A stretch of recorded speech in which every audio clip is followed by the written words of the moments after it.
Let's go Falcons! Hey yo, batter up, let the ball begin. Solano Falcons, bout to show you how you win. Cause this is our year, man forget the past. We taking over right now with our pitching staff. Yo, it's game time, so let the games begin. So get on the field and begin in a win. Hey yo, it's game time, don't you hear the people chant? Cause this is our house, make way for the champions. Game time.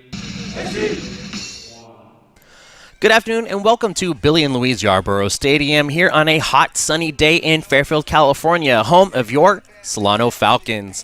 Now today the Falcons are coming in with a record of 13-22 overall, 9-11 in conference, and they're hosting the Marin Mariners coming in at 19-16 with a conference record of 13-7. Toying the rubber for your Falcons today will be Nick Roach, and he'll be taking on Matt Lazovoy on the mound for College of Marin. Now, today the teams are pretty evenly matched up. It's a nice hot day out here, sunny. The wind will become a factor, I think, later on in the game.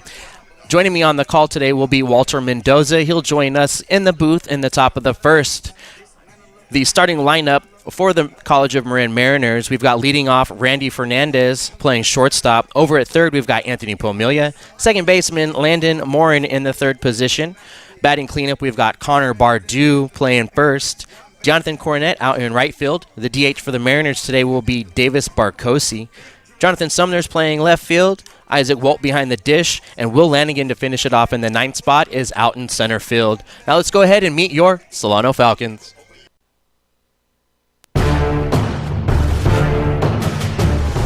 Isaiah Verrett, sophomore, Army High School.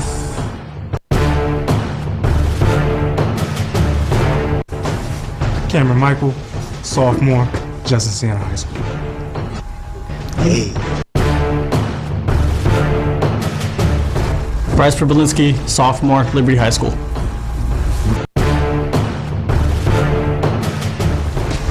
Alex Lepard, freshman, Army High School. Kyle Krebs, sophomore, Carson High School. Gannon Goldensoff, sophomore, Oak Creek High School. Nick Dodson, sophomore, Justin Siena High School. Hi, I'm Nick Botello. I'm a freshman. I went to Will Seward High School.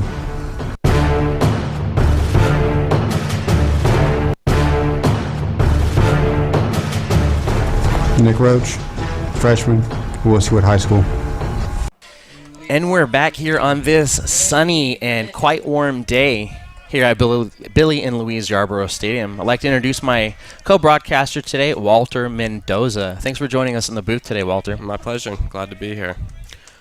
First up is Randy Fernandez, who squares the bunt and takes a pitch low inside. First pitch of the game, ball one. Got Nicholas Roach out there on the mound. And the second pitch from Roach is there on the outside corner, even up the count 1-1.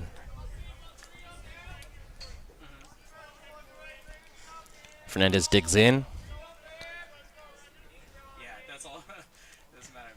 And that is hit sharply into center field, but there underneath it is Isaiah Verrett for the first out of the game.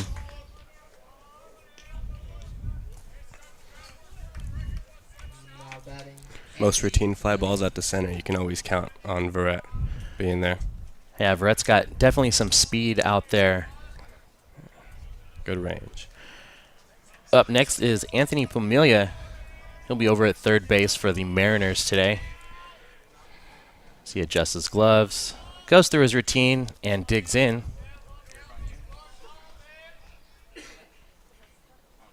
And that is the first pitch swinging, bounced right over to Botello. Botello over to Priblinski for out number 2. Great play on that high hop from Nick Botello. Now batting, Landon Moran. Second baseman Landon Moran is the third batter today. for the College of Marin.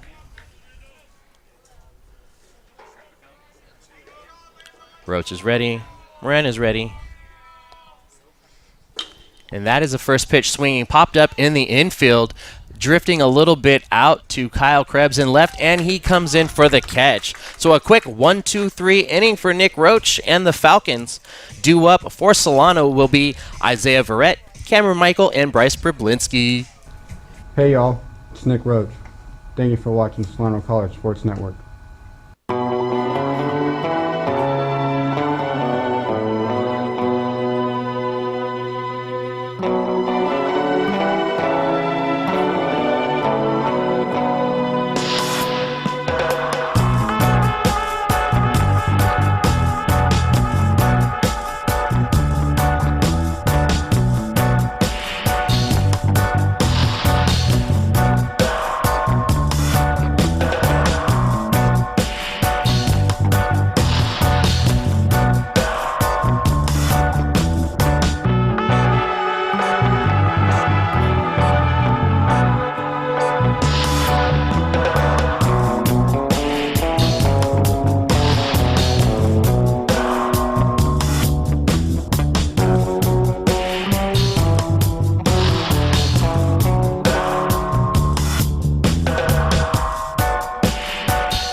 We're back here to start the bottom half of the first inning. Matt Lazavoy over on the mound for College of Marin.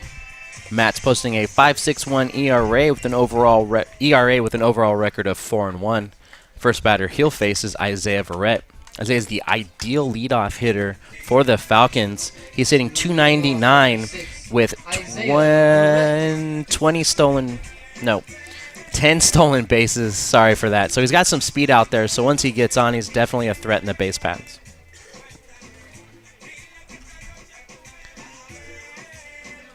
That was 3 mistakes and 1 batter. So maybe I'll post my over-under at 12 today.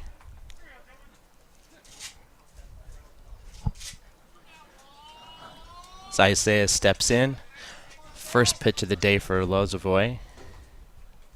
Isaiah squares the bunt, pulls back, but it hits just about middle outside. First pitch, strike 1.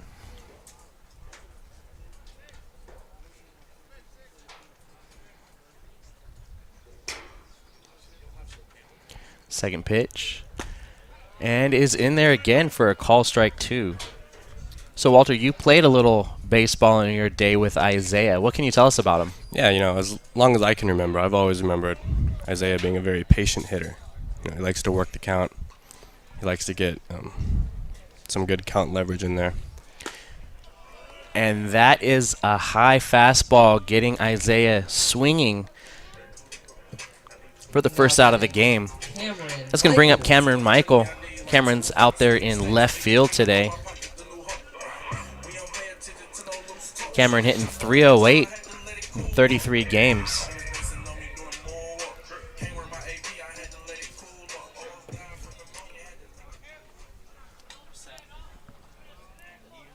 Lazavoy looks in. And that just misses low. Ball 1.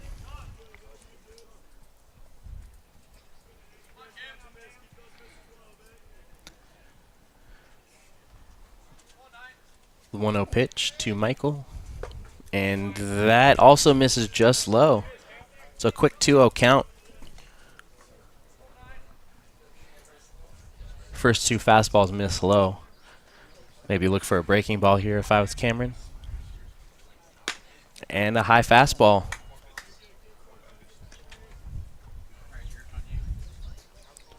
You think Cameron's taking all the way here with a 3-0 count? I think he's taking all the way. Unless it's right in the middle of the zone. And that was about out the knees, just outside. So 3-1 now to Cameron Michael.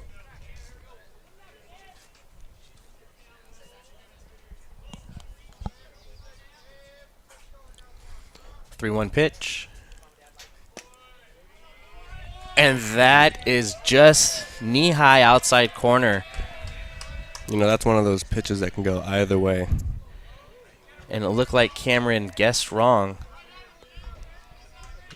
So now he's looking at a full count. So a great job by Lozovoy to come back.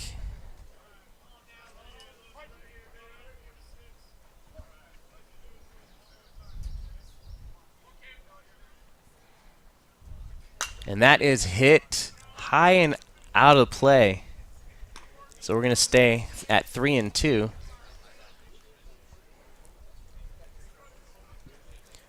The breeze is starting to pick up just a little here today. Could be a factor as the game goes on. The 3-2 pitch. And the breaking ball not quite there. So Cameron able to work a walk. That's going to bring up first baseman Bryce Priblinski. Bryce, a returning sophomore, hitting .293. So 1-on-1 out for Pribs. Decent lead by Michael over at first. And that is swung on and fouled. 0-1 count.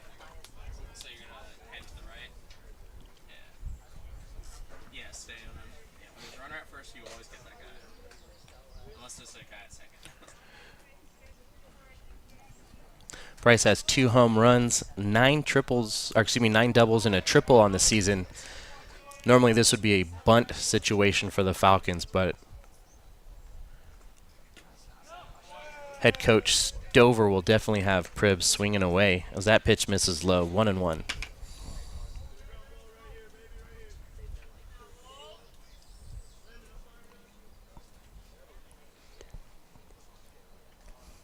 Cameron takes his lead.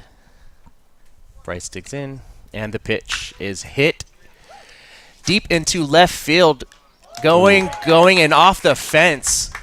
Cameron's making his way around to third. He'll get in easily, and Bryce Priblinski with a stand-up double. Solano is cooking here in the bottom of the first.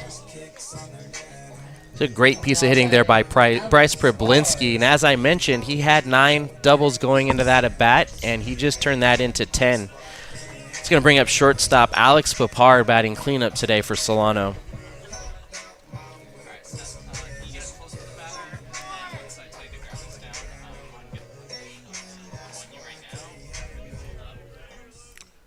Papard at .312 on the season. He also has a few doubles, 8 of them, and he leads the team in home runs at 4.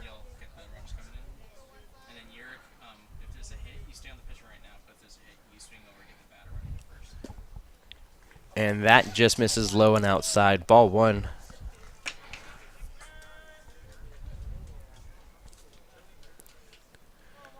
Looks like there's a little bit of carry out there today. Could be some decent action out there by the fence.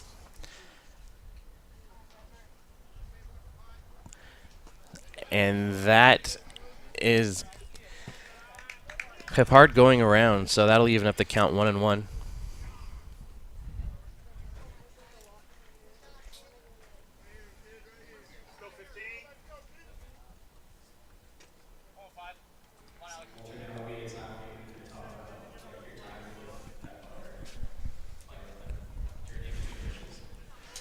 All right, the 1-1 pitch from Lozovoy.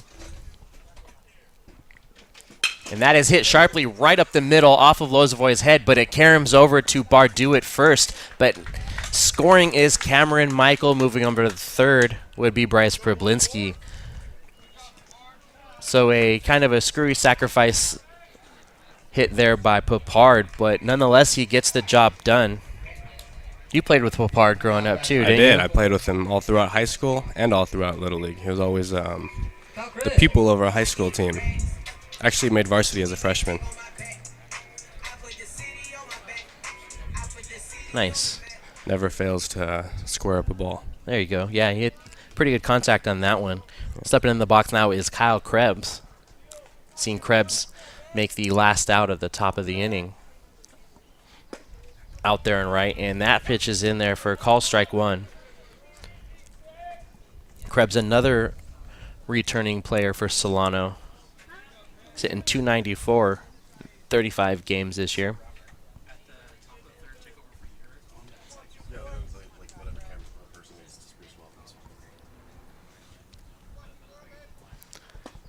And that breaking pitch just misses. 1-1's the count with 2 away, and we've got 1 runner on third.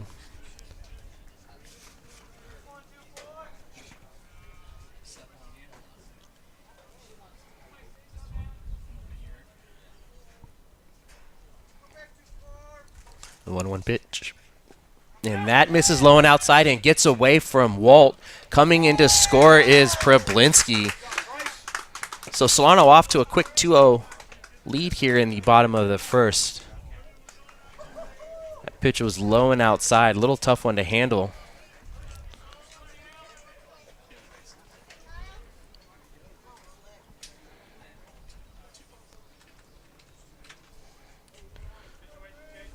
So Krebs steps in, looking at a 2-1 count. And that is right on the inside corner, even it up at 2.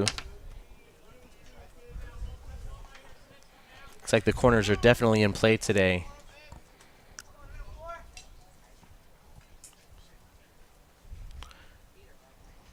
Krebs gets a little dust, steps out,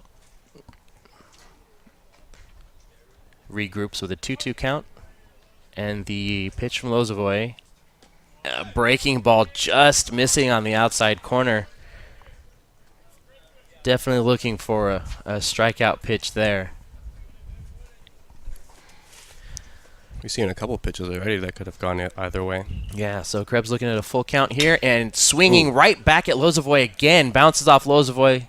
He's able to toss it over to first to end the inning. So that's 2 hard hits right up the middle. The pitcher's taking a beating already. Absolutely. But Solano's able to post 2 runs in the bottom half of the first. Coming up in the top of the second, we've got Bardou, Cornett, and Barkosi. Hi, I'm Bryce Problinski, and thank you for watching the Solano College Sports Network.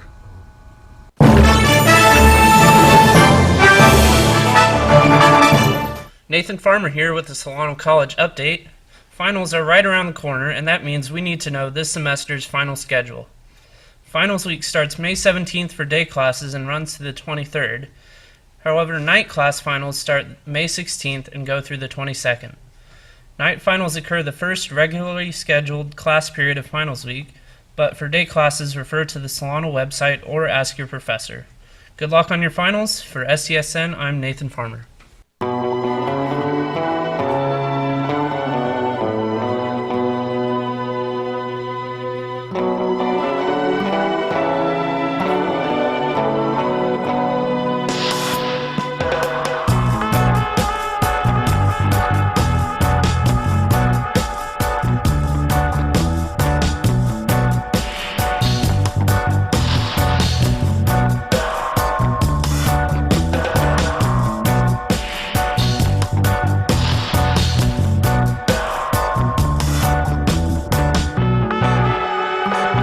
So we've got the cleanup hitter playing first base, Connor Bardou for College of Marin.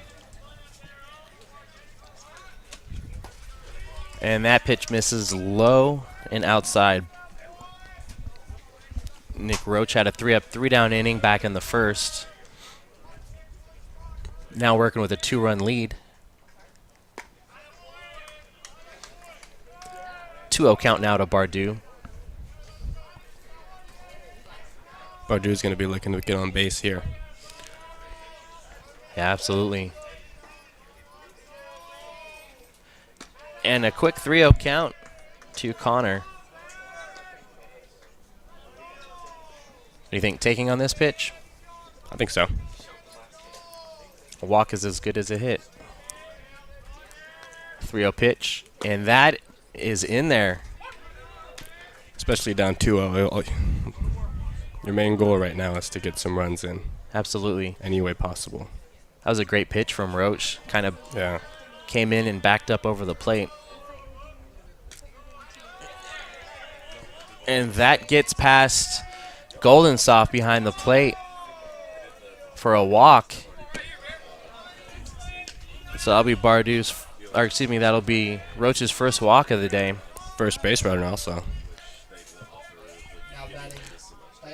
That's going to bring up right fielder Deonathan Cornett.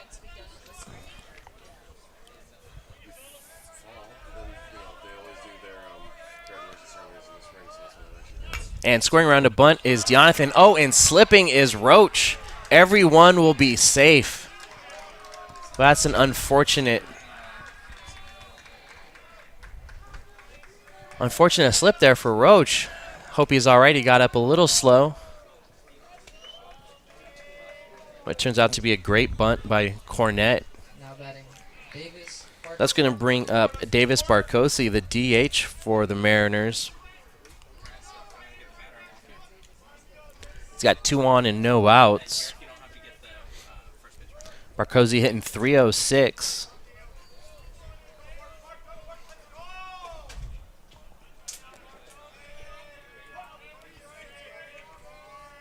Got Papard covering second over there. Dotson charging in as well. Barcosi squaring to bunt. And that breaking ball just misses as Barcosi pulls back. 1-0.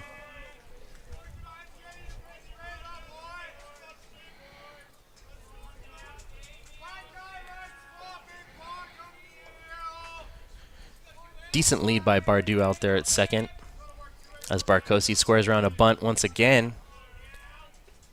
And that is bunted, and a great bunt down the third baseline. Roach fields it and is not able to get it as the ump says Priblinski pulled his foot. So that's 2 successful bunts in a row by the Mariners to load the bases with no outs for Jonathan Sumner.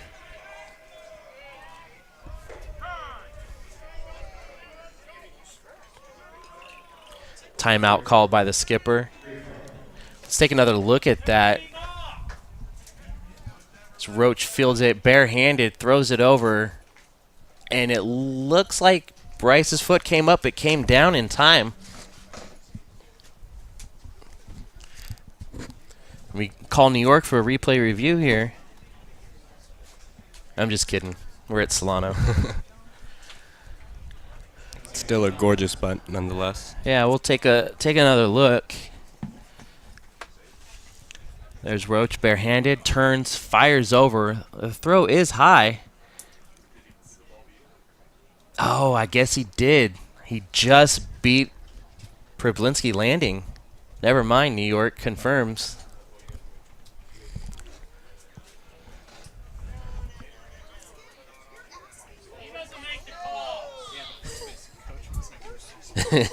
It looks like the umpires are appealing to everybody, and the home plate umpire, the chief of the day, calls him out.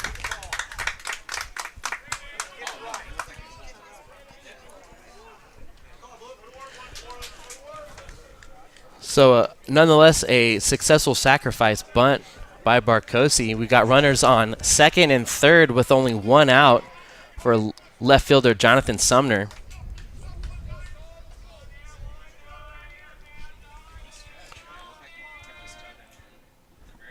And that breaking ball misses outside.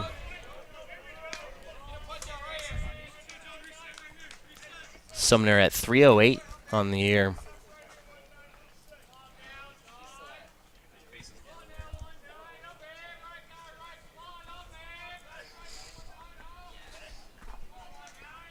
Pitch from Roach. That misses high, so 2-0 now to Jonathan Sumner.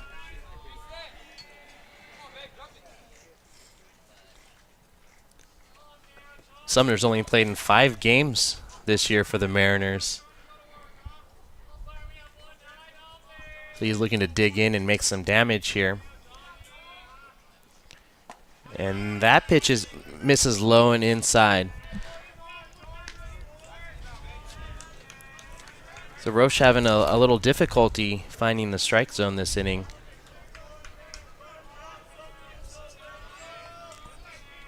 Three-0 count now to Sumner.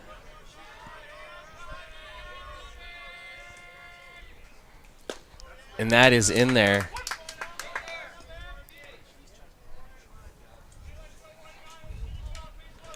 Mariners definitely feeling some life here in the top of the second. Looking to put up a crooked number of their own. And that breaking ball was a close pitch that Roach wished he had. So nonetheless, a ball 4 to Sumner. So the second walk of the inning for Nick. That's going to bring up the catcher, Isaac Wolt. Another very close corner call. We've had a couple be called for strikes and a couple called for balls. Yeah, it looked like that dropped right in there. Roach asking the ump if it was high. And that's where it missed. So skipper out to the mound. Seeing if he can calm Roach down just a little. Bases loaded and 1 out.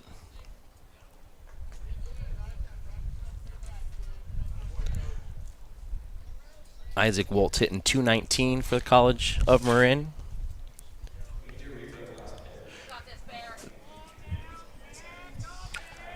Let's take another look at that call, ball 4. Oh, here we go. And that looked like it dropped right in. All right, here's Wolt looking at his first pitch. And that is low and in the dirt. Good block there by Goldensoff.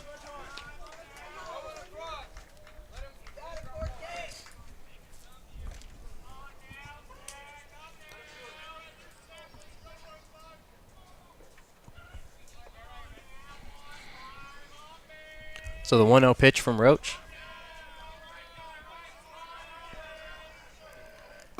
And that is in there, even up the count, 1-1. Looks like Roach reached back with that one. Looks like defense is playing pretty straight up. Double play ball here would be clutch for the Falcons. The 1-1 pitch. And that is in there. It's like the mound visit is paying off for Nick.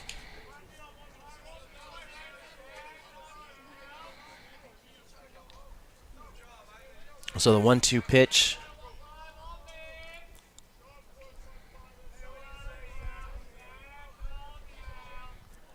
And that is swung on and missed for a much-needed strikeout.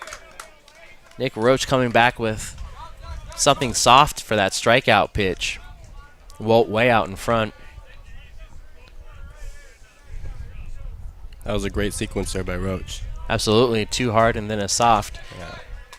Changeup was perfectly placed, too. Definitely a key strikeout here. And that pitch is low to Will Langen.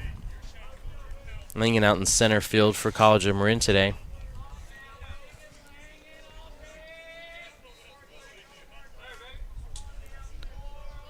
Langen struggling a little bit at the plate on the interstate with a .179 as that is fouled back and out of play.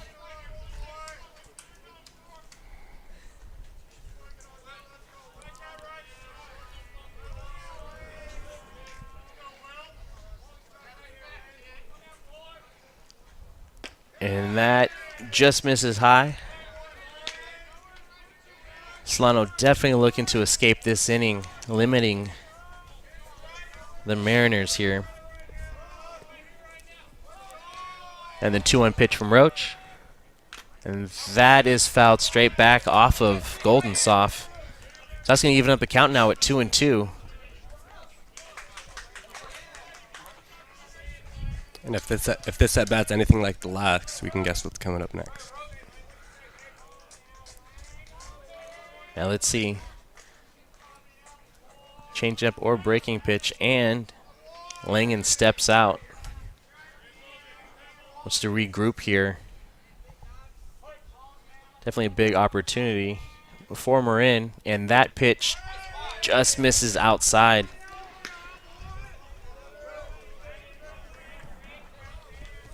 So Langen able to work a full count here.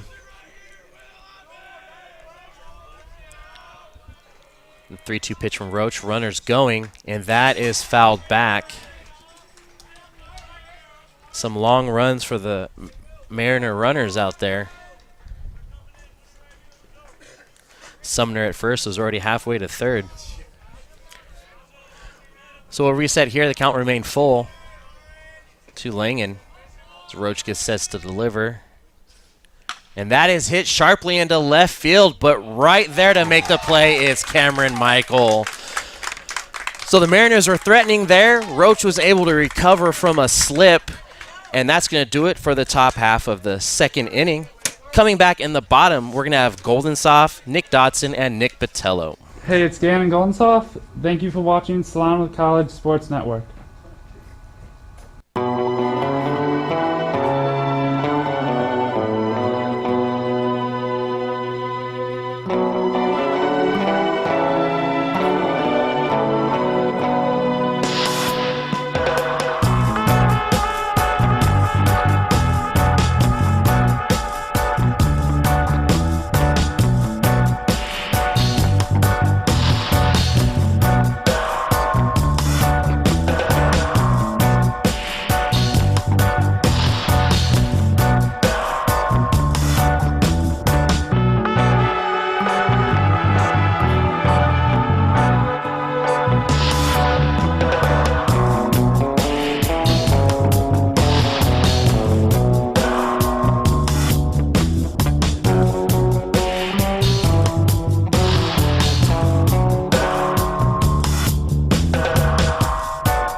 So the Falcons able to hold on to their 2-0 lead as the catcher for Solano, Gannon Goldensoft, steps into the box.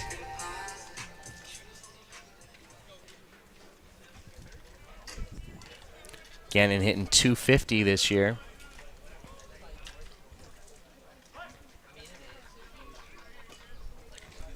Lefty looking to get on to lead off this inning as that pitch misses outside.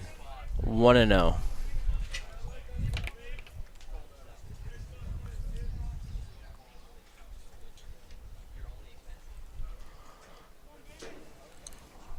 The 1-0 pitch from Lozovoy as he steps off to regroup.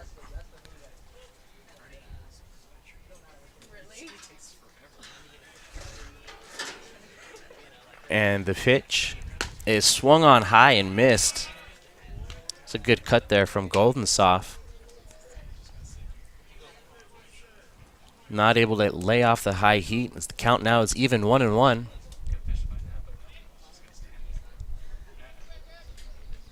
And that breaking ball is in there for call strike 2. That was a great breaking ball pitch on the outside corner.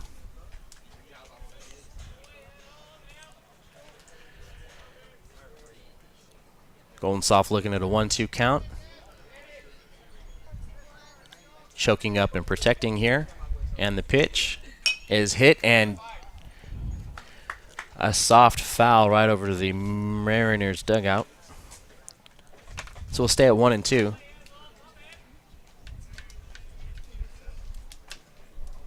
Wind's starting to pick up just a little bit, which is great for us baking here in the booth. And the 1-2 pitch is high. Counts even now to Goldensoft. Pitch count starting to creep up for Lozovoy on the day. Solano's done a good job of working some counts here. And that breaking ball doesn't break. So now there's a full count to Gannon.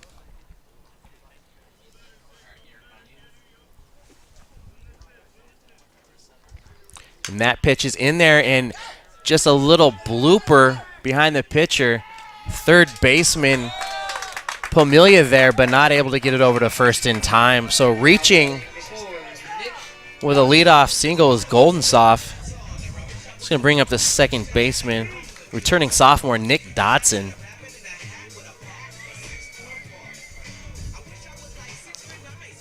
If you could place a dribbler perfectly, that's where you'd put it. Yeah, a little seeing eye single. Hit just soft enough. The conservative lead by Goldensoff over there at first. Takes a step or two. And a squared around for a perfect bunt by Dotson. Making his way down the line, and he's going to make it. Everyone is safe. What a perfect bunt by Nick. Now batting, Nick Vitello. That'll bring up the second Nick at the bottom of this order. We've got Nick Dotson, Nick Botello, followed up by the pitcher Nick Roche. So Botello will step in with 2 on and no outs. Some soft singles here in the bottom of the second. Whatever works, right? Absolutely. I'm a huge fan of small ball, so get him on, get him around.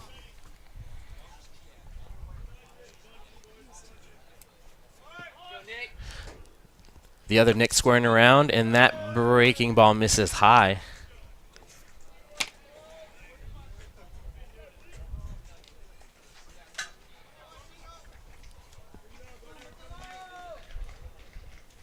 Breaking ball's, I would say, the least buntable pitch. So good strategy out there by Lozovoy. Working signs with his catcher, Walt. And timeout called as Botello regroups.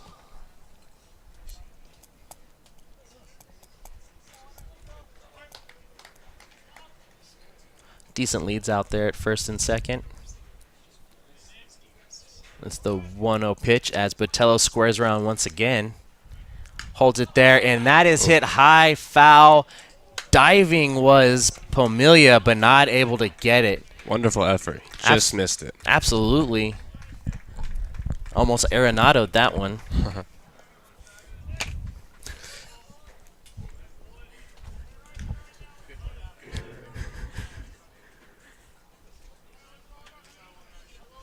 As a Giants fan, I have a love and hate relationship with Nolan Arenado playing for the Rockies.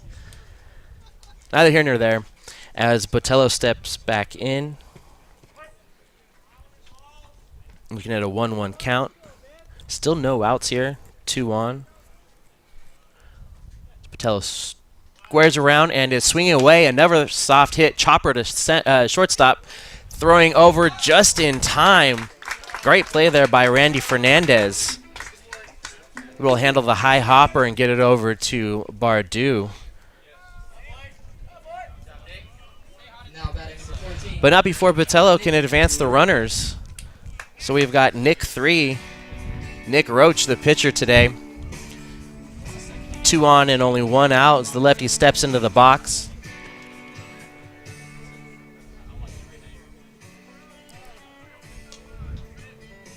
Roche hitting .240 with 12 RBIs. A chance to increase that here. And the pitch from Lozovoy. That was right in there, inside corner for a call, strike 1. Roach is going to want to pull something to the right field area to get those 2 runners in. Yeah, a bit of a gap between the 3 and 4 out there.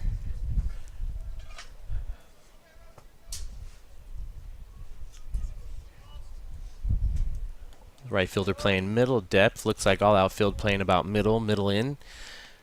And the 1-0 pitch is fouled back. Excuse me, the 0-1 pitch is fouled back. 0-2 now to Nick.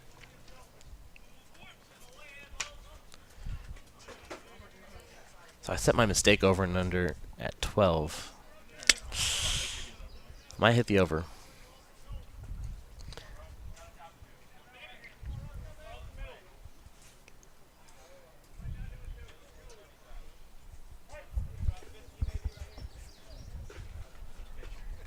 Roach buying a little time.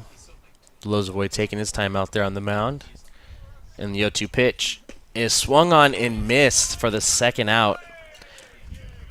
Great cut there by Roach. That'll be the second K for Lozovoy on the day. That's going to bring up the top of the order for Solano, Isaiah Verrett, who was the first strikeout victim of Matt's. Looking for a little redemption here at the plate. 2 out and 2 on. Isaiah's always had superb back control, so let's see if he can shoot something over here.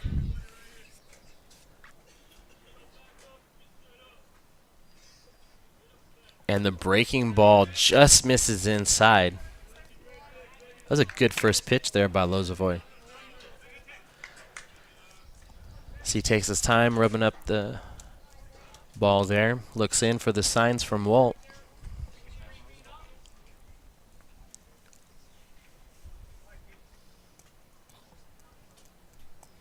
Good leads by the runners, and swinging and a miss there by Verrett. It's a good hack on that.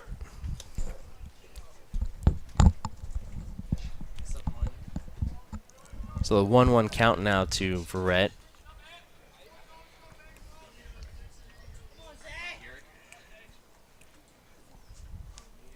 Infield playing pretty straight up, as is the outfield. Sumner taking a couple steps to the line. And that breaking ball is hit right out there to the left field on the line and just foul. Isaiah wishes he can have that one back, just missing barreling that breaking ball up.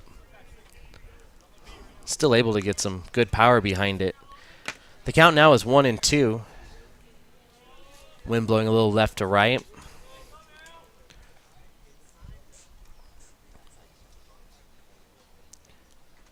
Shortstop a couple of steps to his right towards third.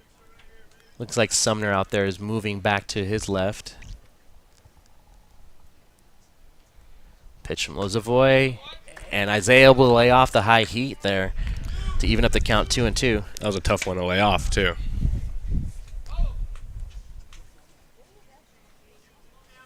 Yeah, I've seen him take those high pitches over to the scoreboard. Oh, yeah. Those are always tempting, especially late in the count. So the 2-2 pitch.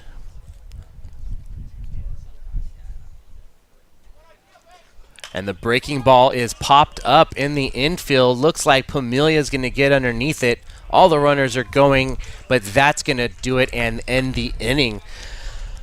So the Falcons were threatening, but Lozovoy was able to get out of it with no further damage. Solano still leads 2-0. Coming up in the top half of the third is going to be the top of the order for the Mariners, Fernandez, Pamelia, and Moran. Hello, I'm Seth Brown here with your Solano News Update.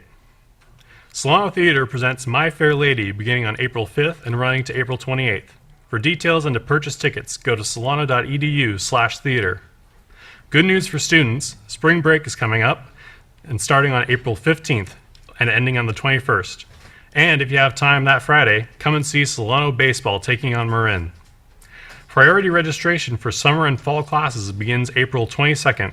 For your registration date, check your My Solano account under the Student tab.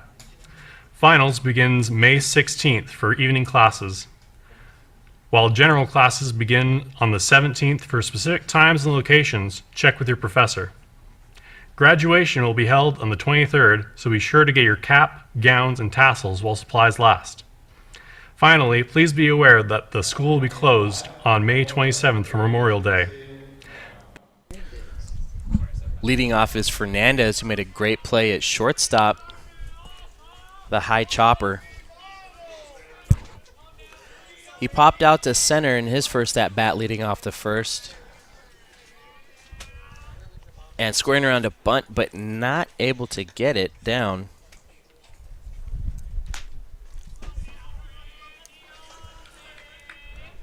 Roach able to do a good job back in the second. It's pitching out of trouble. As that one's in the dirt and just past Goldensoft.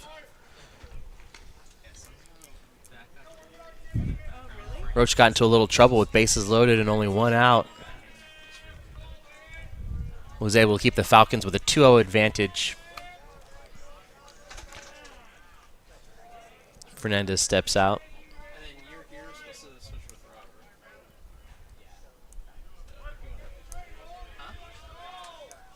And the pitch from Roach. And that is inside. So 2-1 is the count now to Randy Fernandez.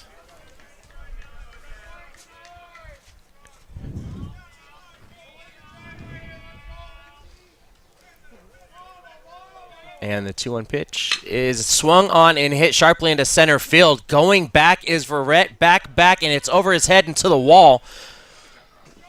Heading to second is Fernandez for a leadoff stand-up double for the Mariners. Fernandez got all of that one. Now batting number 17. And talk about squaring up a ball, huh? Absolutely. Normally it's a bit windier here at Solano. Otherwise, that probably would have been out. That's exactly what you're taught to do, too. Right up the middle. Absolutely. So I was going to bring up Anthony Pamilia. Grounded out to Botello at third in his first at-bat. And Roach steps off to check Fernandez. Solano does a good job of covering second with a runner on. You'll get Dotson sneak in. You'll get Papard sneak in. Does leave him susceptible to gaps, though. And that is fouled down the right field line, just past Problinski over there.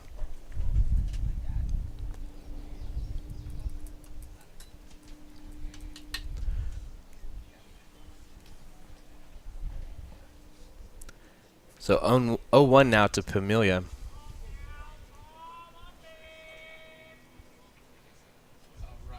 Decent lead by Fernandez. And the pitch from Roach. That breaking ball just misses outside. 1-1 the count.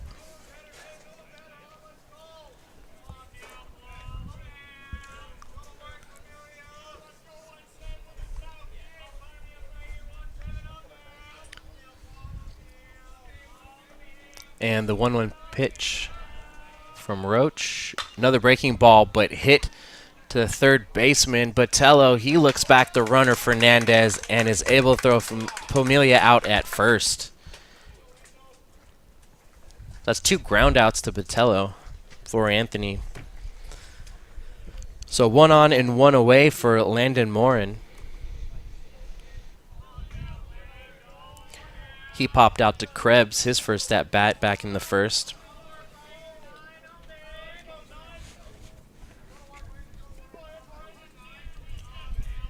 Roach getting the signs from Golden Soft. He sets.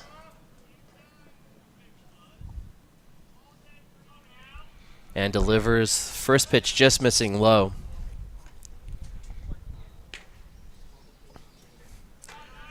Fernandez starting to take a nice lead out there at second.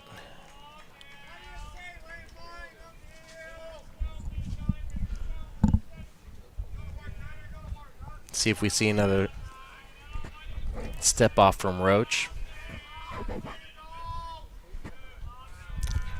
And the pitch, that breaking ball sneaks in there.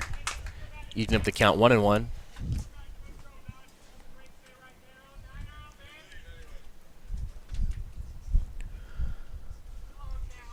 So we're in the top of the third. There's 1 out, a runner on second. Falcons lead 2-0.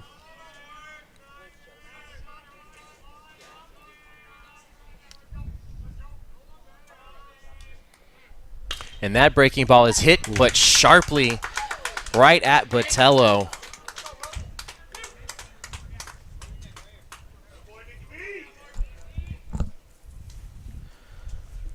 So that'll be the second out of the inning and bring up first baseman Connor Bardou. Botello's getting plenty of action over there at third. Hot corner, hot corner.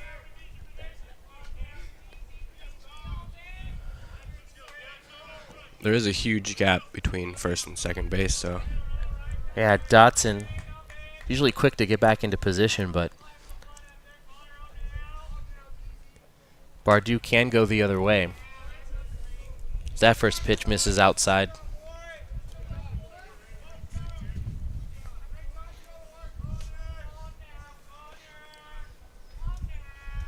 Fernandez is fairly quick too, so any grounder into right field should be able to score him. Yeah, I would think so. Looks like Krebs is playing middle depth. And that breaking ball is fouled back and out of play. So 1-1 now to Bardew.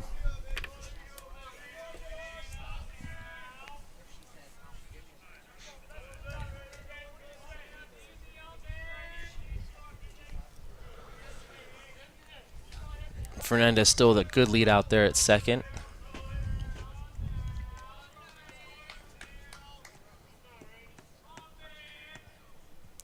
And that fastball is hit out into center, but there is Isaiah Verrett to make the out. So Roach able to pitch his way out of a little trouble again here in the third. Coming up for the Falcons will be Michael, Problinski, and Papard. What's up, y'all? I'm Cameron Michael. Thank you for watching the Solano College Sports Network.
Leading off the bottom half of the third for Solano will be Cameron Michael.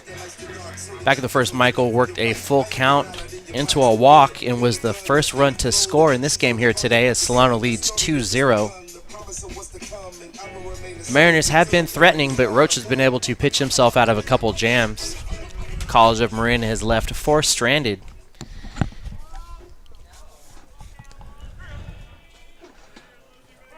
Lozovoy looks in for the first pitch of the third, and that misses outside.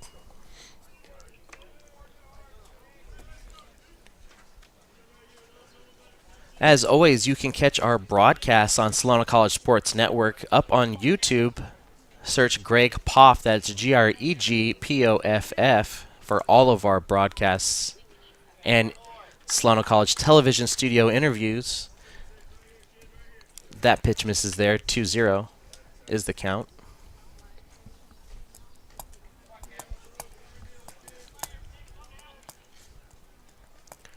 And that is hit. A chopper right back up the middle, but fielding it cleanly as Fernandez and throws over to first for a great burst out of the third inning. The Mariners got a gamer out there at short. Fernandez just snapped that right out of the... He made that look easy, but trust me, those are not easy. Yeah. The Falcons might want to avoid Fernandez today. Oh, yeah. Excellent throw on the run, too.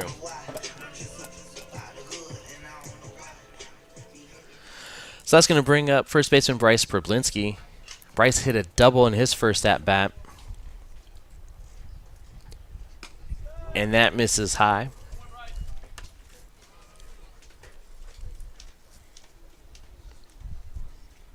Looks like Sumner out there in left is shading a little more towards the line. Considerable gap in left center. I guarantee Bryce sees it. And that is in there for call strike 1.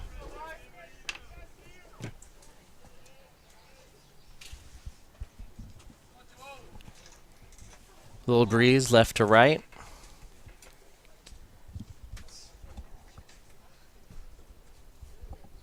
And the pitch from Lozovoy. And that breaking ball swung on and missed.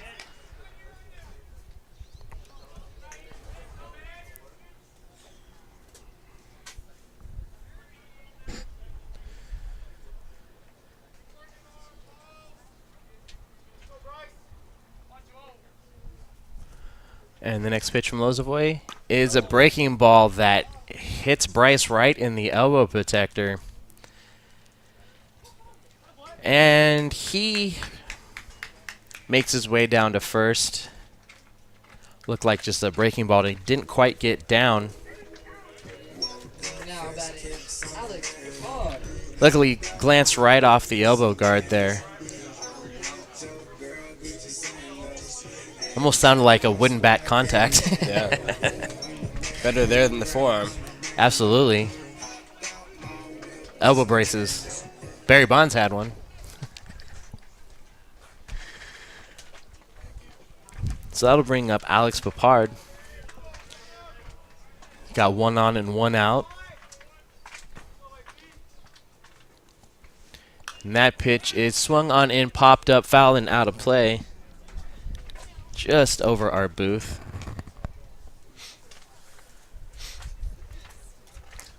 Papard's first at bat was a hard hit grounder right back up the middle that bounced off of Lozovoy's leg, but unfortunately right over to Bardu at first. He was able to get the out there. So 0-1 count now to Alex. And that is swung on and hit right back up the middle once again. And second baseman Moran unable to field it cleanly. So everyone will be safe. Pribs advances to second. That's going to bring up right fielder Kyle Krebs. Krebs hit one right back up the middle to Lozovoy in his first at-bat to end the first inning. Now he's looking at 2 on and only 1 out.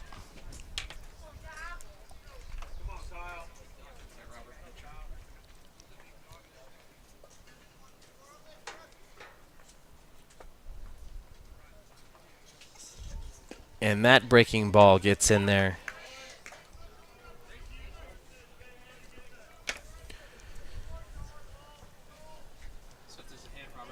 So this may be our final broadcast here at Solano for Falcons baseball, which means we'll be winding up our spring semester here at Solano College. That breaking ball just misses. All of us here on the broadcast are part of our sports broadcasting program here in Fairfield at the main campus. And it's been a fantastic program to be a part of as we get to call live sports.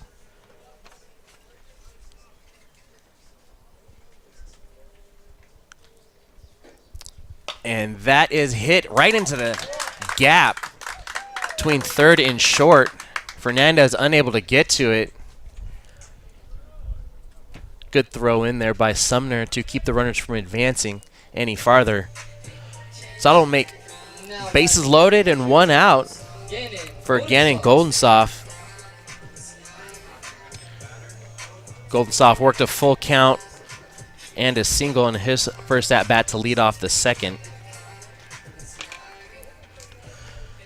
So the sports broadcasting program will be offering classes this summer and once again in the fall semester. If you like football, you'll have a chance to work on some football broadcasts for Vacaville High in the fall and get some studio interview time this summer. Even work and create your own original shows and content. That pitch makes it in there for a call strike 1.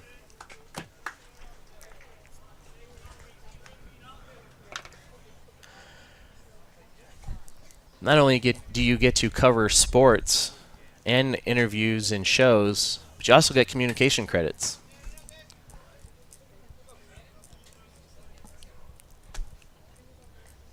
as Lozovoy gets set to make the 0-1 pitch, and that is swung on and fouled straight back. So quick 0-2 count now to Gannon.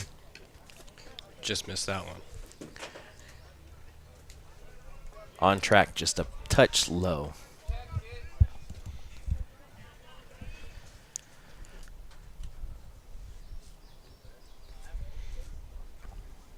That swing was fairly aggressive. Now in an 0-2 count, we probably wouldn't be seeing something Yeah, it looks like as strong of a swing. He's choking up a bit in protect mode. And the 0-2 pitch. This is just a bit outside, so 1-2 count now to Goldensoff. Looks like Fernandez is shaded over towards second.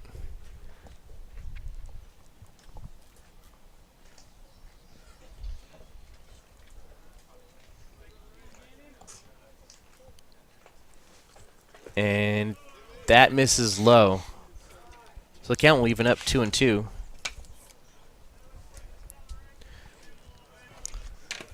Great block by Walt. Yeah, it was. That was a tough pitch in the dirt. Could have saved a run there, as we've seen a run come in earlier on a passed ball. So 2-2 count. Bases loaded, 1 out. Goldensoff swinging and a missing. So that'll be a 3rd strikeout today for Lozovoy. So 2 outs, bases loaded for second baseman Nick Dotson. He's got a single on the day.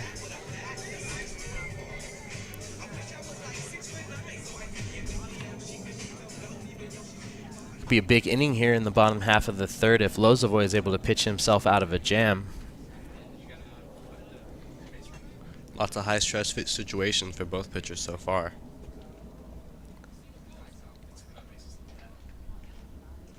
And that breaking pitch inside tight just misses Dotson.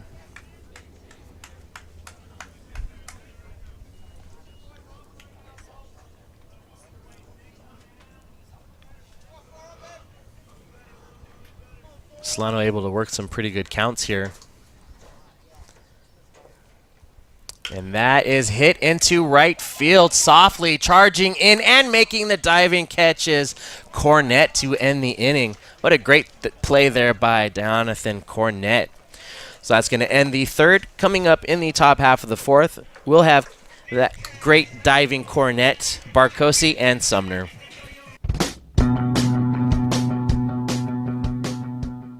If you are interested in a career in sports broadcasting, whether you're commentating a live game or hosting your own TV show, or working behind the scenes, then this is the class for you. For more information, contact Greg Poff, that's me, at solano.edu. we hope to see you here next semester. And remember, it's more than just sports, it's an education.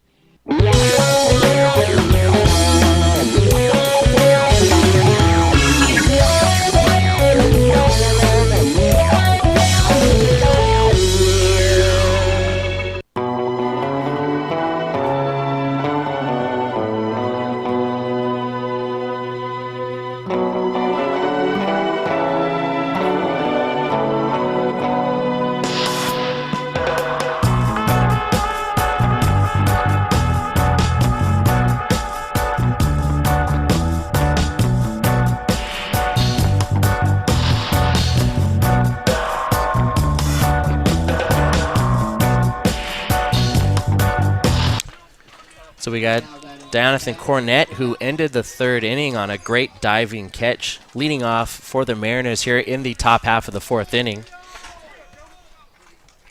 Cornette surprised everybody with a bunt single in his first at-bat as that pitch misses just inside low.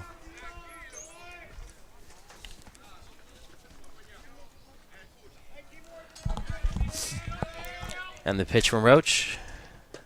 And that works his way in there to even up the count, 1-1.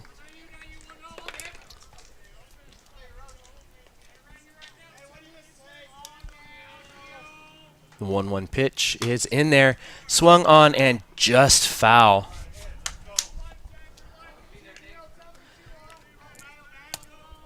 Botello there to make the play, but just on the left side of the third base bag.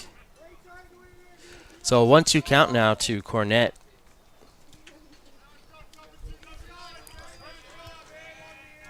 As Roach looks in, gets set, and that is popped straight up out to Verrett in center field, shielding the sun and making the play.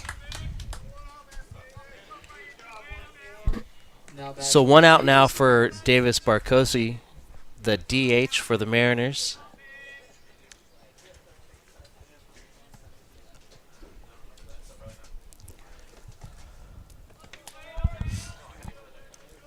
Barcosi with a sacrifice bunt, his first at-bat to advance the runners to second and third. And the first pitch is in there.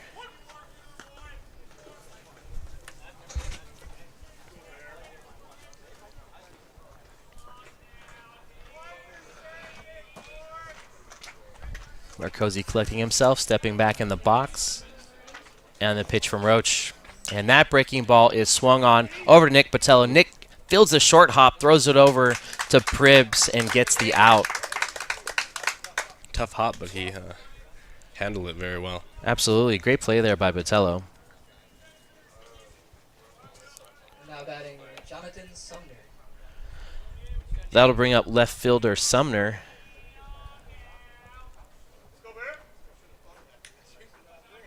Worked himself into a walk back in the second.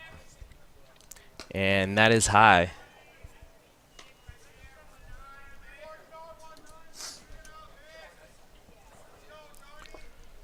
Roche wasting no time out there on the rubber.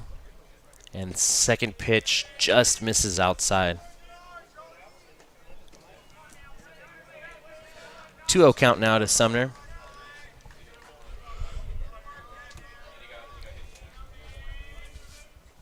And that breaking ball backs right up over the inside corner. I've seen a few good fastball movement pitches from Roach today. Nice 2-0 pitch.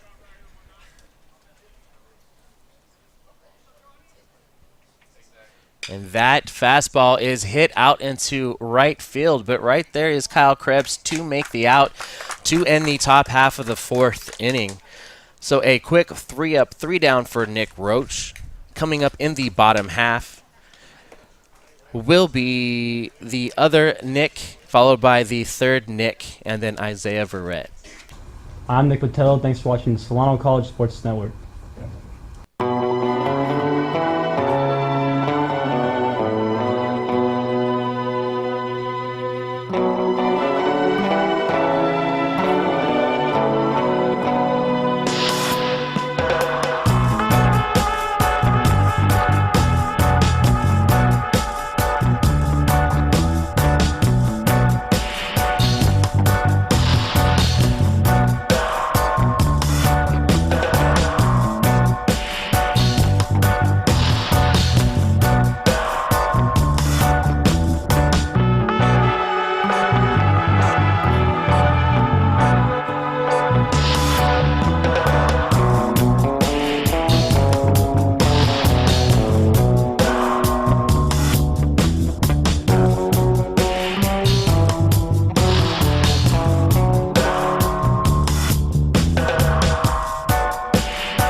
So Nick number 2, third baseman Nick Botello, leading off the bottom half of the fourth inning here for the Falcons. I'll be followed by Nick number 3, Nick Roach, your pitcher today. Isaiah Verrett in the hole. I've seen a lot of breaking balls from Lozovoy today. Lots of ground balls as a result of that, too. Absolutely. First pitch is swung on and popped up foul on the left field line. Making his way over there and making the catch was third baseman Anthony Pomilia. I think Botello wants that one back. Absolutely.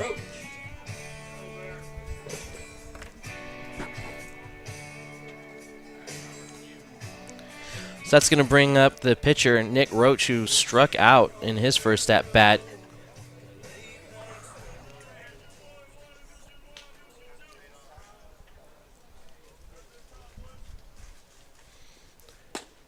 And that pitch gets in there for a call, strike one.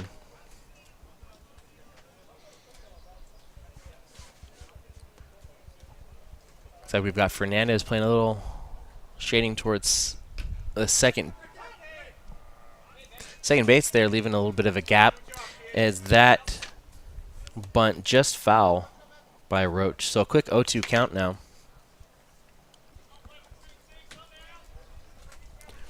That would have been a good catch on the hop by Wolt.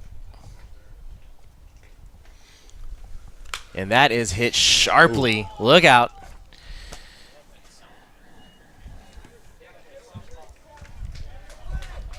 Don't think it quite hit anybody. He's just making sure you guys are awake. I thought I heard ball bone contact. Flesh wound. Flesh wound.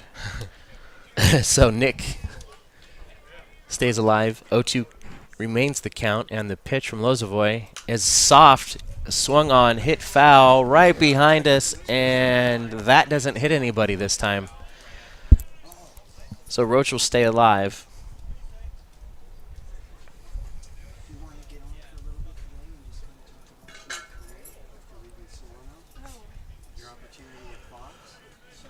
Lozovoy looks in, gets set. And that is swung on, and this time right over the head of Pomilia at third. And it's bobbled by Sumner out there and left. Turning around, heading towards second is Roach. And he makes it. And a great piece of hitting there to go the other way by the pitcher, Nick Roach. Great battle by Roach. That's going to bring up the top of the order, Isaiah Verrett. It's 0 for 2 so far today. Looking at that one-out RBI out there on second, I'm sure.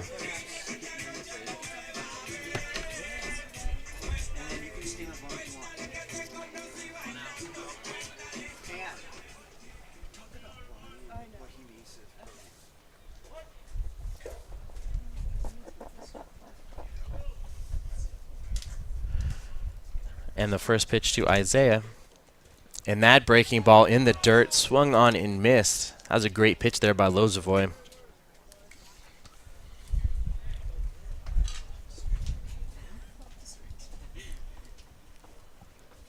Infield shading Verrett to pull.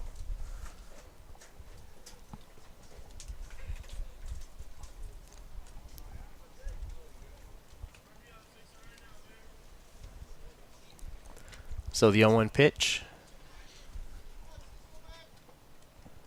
And that breaking ball in the dirt. Roach getting quite a healthy lead out there at second. So 1-1 count now to Verrett.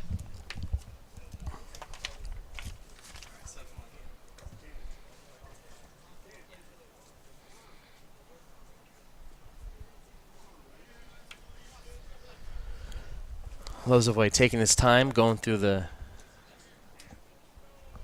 motions out there. And the 1-1 pitch.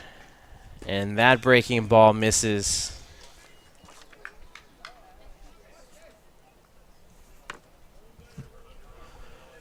So 2-1 count now to Verrett. Falcons still lead 2-0. We're here in the bottom of the fourth inning with a runner on second and one out. Got Cameron Michael on deck.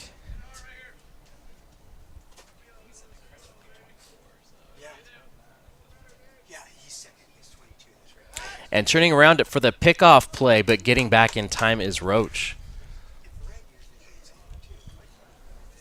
That was Moran getting there to cover.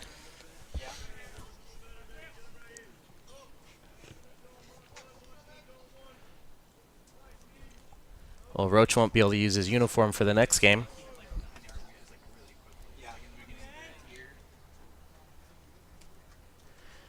And the 2-1 pitch. And that is swung on, but right at Pamilia, who throws over to first to get the out. But not before he looks over and holds Roach at second. That's going to bring up Cameron Michael. Cameron's 0 for 1 on the day with a walk back in the first.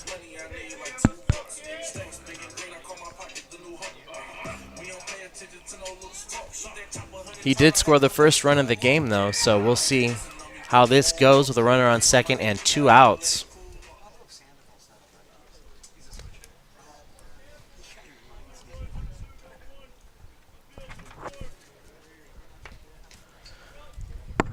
So Lozavoy getting set.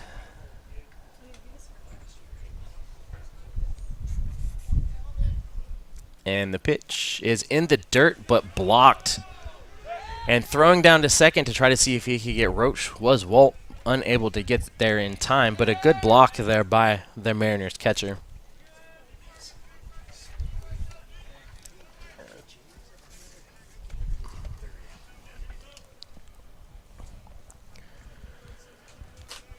So we've got Roach out there on second being quite aggressive. Fernandez now shading over to cover.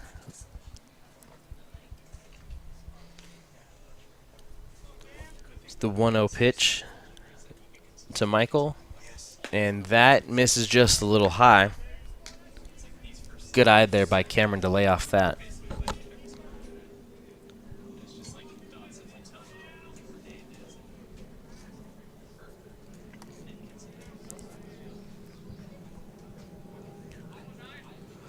So the 2-0 pitch now.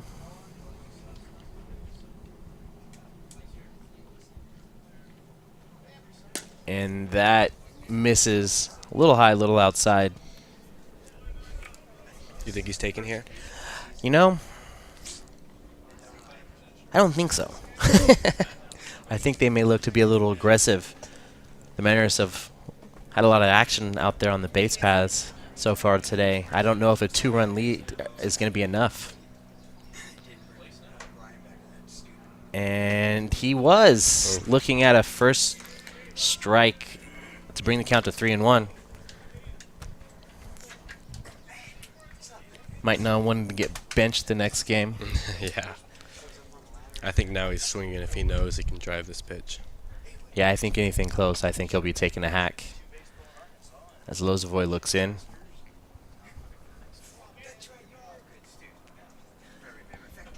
And throwing back to Fernandez, but Roach able to get back in time.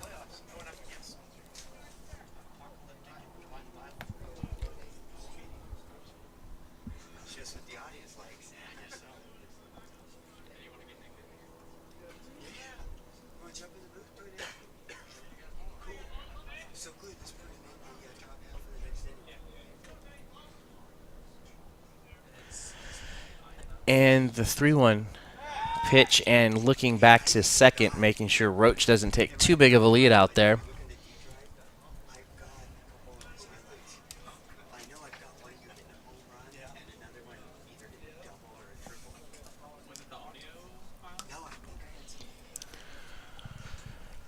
So the 3-1 pitch from Lozavoy, and just hitting the outside corner. That was a good 3-1 pitch there by Matt.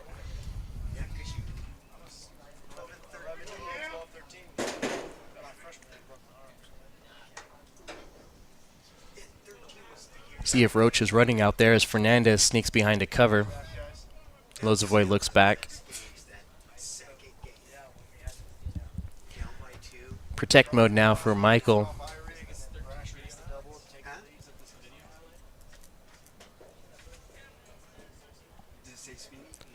Big hole on the left side.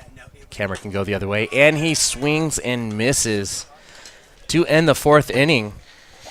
That'll be strikeout number 3 for Lozavoy. That'll do it for the 4th. We're coming back for the 5th with Walt, Langen, and Fernandez. This is Nate McKay with a Solano College Sports Update. Zion Williamson's career at Duke has come to a close. After losing to Michigan State in the Elite Eight, Zion is now heading to the NBA. But that's not the only thing about to happen for the 18-year-old freshman. He will now have the option to commit to signing with a sneaker company before June's draft, in which multiple sources say that he has a chance to join Kevin Durant and LeBron James as one of the highest rookie sneaker endorsers in NBA history, as a $100 million contract could very well be offered to the soon-to-be NBA rookie heading into this year's draft. It will be an all-out bidding war with major brands like Nike and Adidas doing whatever it takes to have Zion a part of their brand. For Solano College Sports Network, I'm Nate McKay.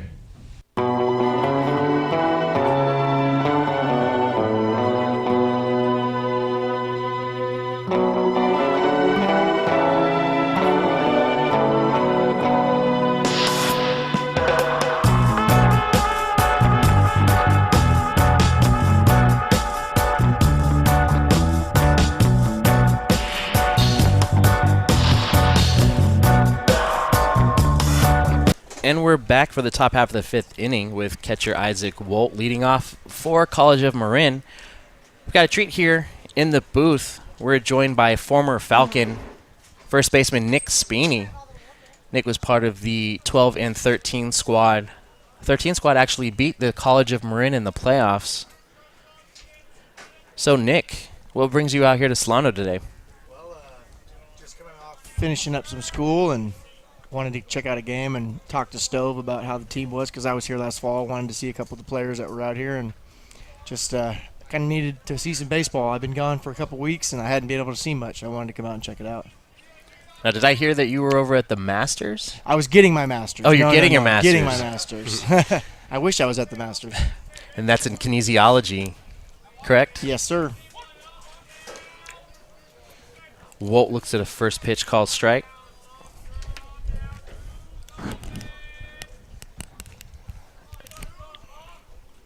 And that just misses, so 1-1 the count.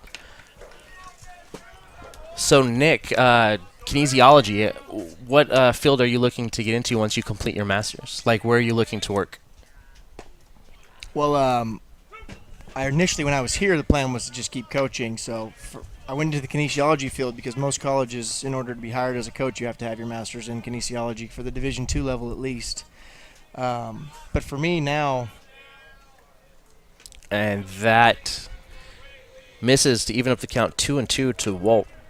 Now I'm kind of really focusing on the academic side, and I definitely want to get back into coaching and be a part of, a junior college program probably. But for now, it's just finding the next step academically.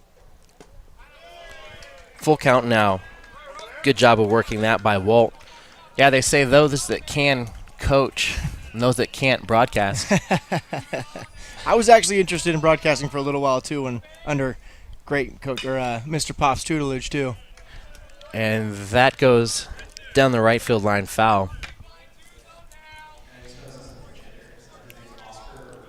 Oh, I'm sorry. This is a pinch hitter now. It is Oscar Urbina. Pinch hitter's hitting 205 on the year. Good job working a full count here against Roach, and that just misses high for ball 4.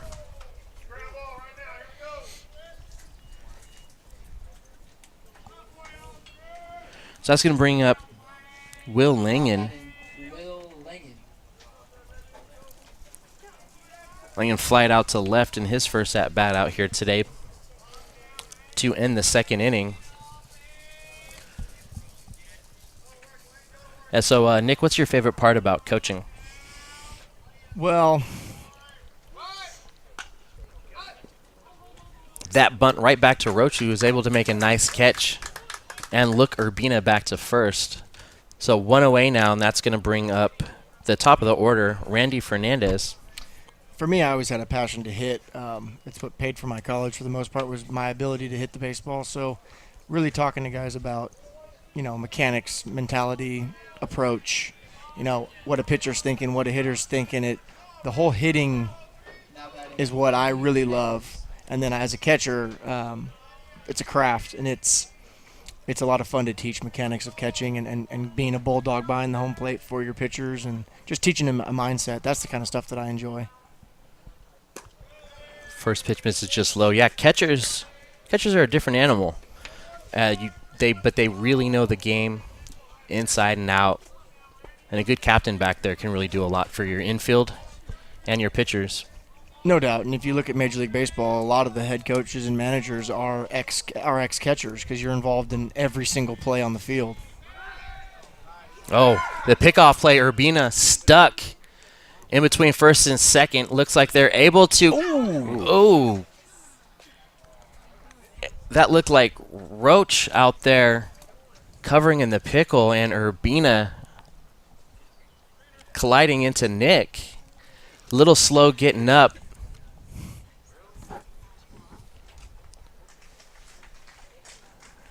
And there he is walking it off. Coaching staff coming out to check on their pitcher. We'll take another look at that pickoff play. Caught Urbina sleeping over there. Problinski's good job catching it and starting the rundown. And Nick was right there to catch the ball, and Urbina just plowed him over. I don't think there was any. That wasn't a baseball move, in my opinion. Seeing him run down like that, where he's out by a few steps, to keep the pace up and throw his shoulder down, that's not a baseball move. Yeah, that was a tough hit right there. So you were talking before about catchers becoming managers in the majors. I completely agree. And they just have such an understanding of the game and all the nuances that go into it, and really how to defend against hitters. And from a managerial standpoint, your biggest job is game management, and there's no position on the field that manages more aspects of the game than the guy behind the dish. So it's definitely almost like a training or a school for coaches to be able to lead your defense and lead a pitching staff. So it definitely, I think there's a connection there. So we're looking at the 1-0 pitch now to Fernandez. Squaring around a bunt, pops that one into the air just past Roach, who bare hand grabs it, throws it over to Bryce, but over Bryce's outstretched hands, that'll shoot into right field. Krebs is there to get the ball in quick to second and almost able to pick off Fernandez on his turnaround. What an arm there by Krebs. And as we speak about, catchers controlling, I think if the catcher would have spoke up to let him know there was enough side spin on that bunt, I think that goes foul if he just lets it go. But kind of in a game play, I think he just kind of decided that he was going to field that ball and make a play on it. But yeah, knowing these lines well enough to have been on them, I don't think that ball stays fair. Yeah, it's always a tough call with a speedy guy like Fernandez. Do you wait? Do you try to make the play? That's going to bring up Pumilla, and he swings that chopper, and just gets past Papard, unable to field it. Coming around third is Fernandez for the first run today for the Mariners on an RBI single by the third baseman, Anthony Pumilla. Tough cut on his heels. You got to come through that ball, try to get a big hop. In between hops are almost impossible, and it looks like it's a little bit dry out there, making the hops even tougher to judge. Yeah, the thing about hop, whether it's high or low, you just want to get in front of it and try to knock it down. Give yourself a chance if you're not able to get a glove on it. And that off-speed pitch was fantastic from Nick. Swinging and missing was Moran, and we'll take another look at that hop to Papard. Yeah, he kind of gets caught in between whether coming to get the big hop or letting play back, and it just plays him, unfortunately. Half a step or so from getting right in front of it. So on 1 count now to Moran. And that is swung on and dribbled foul.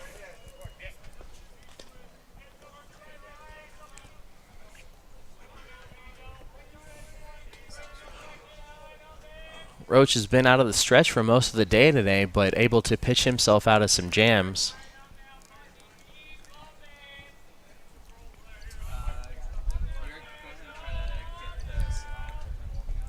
Looking at the 0-2 pitch now for Moran.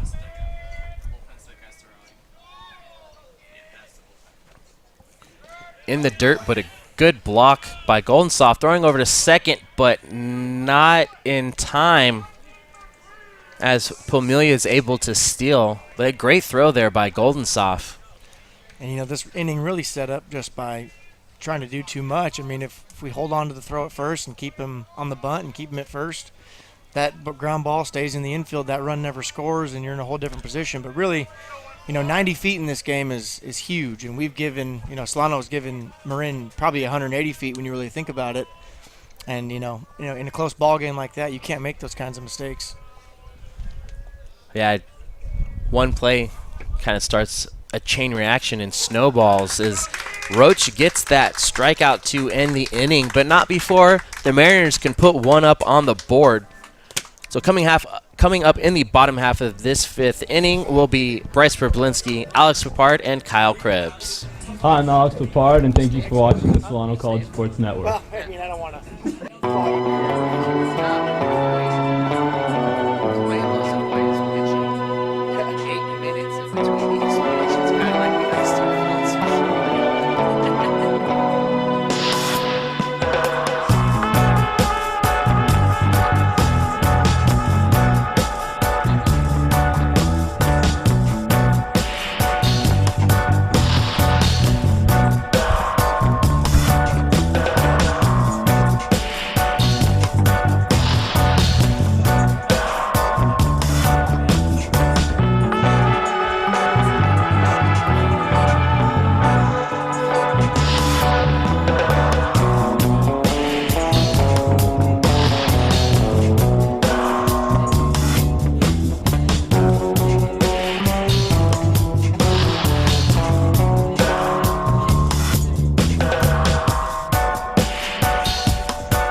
What's up, guys? I'm Brandon Kyle here with a Solano College campus update. Are you struggling with a subject, a math problem, an essay, studying for a quiz or exam? Well, So we've got Bryce Verblinski leading off for the Falcons. His last at bat, he was hit right in the elbow guard and had a double back in the second inning.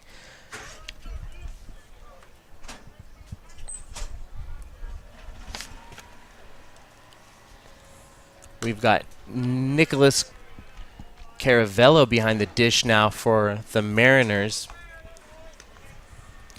Walt was pinch hit for back in the top half of the inning as that first pitch dribbles just foul.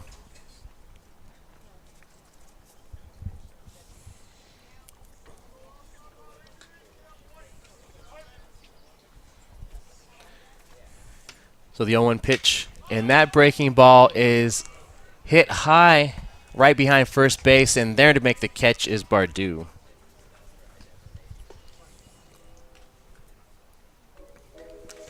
Like that breaking ball, just enough spin to pop him up. And not great location up in the zone, but able to get it off the barrel enough.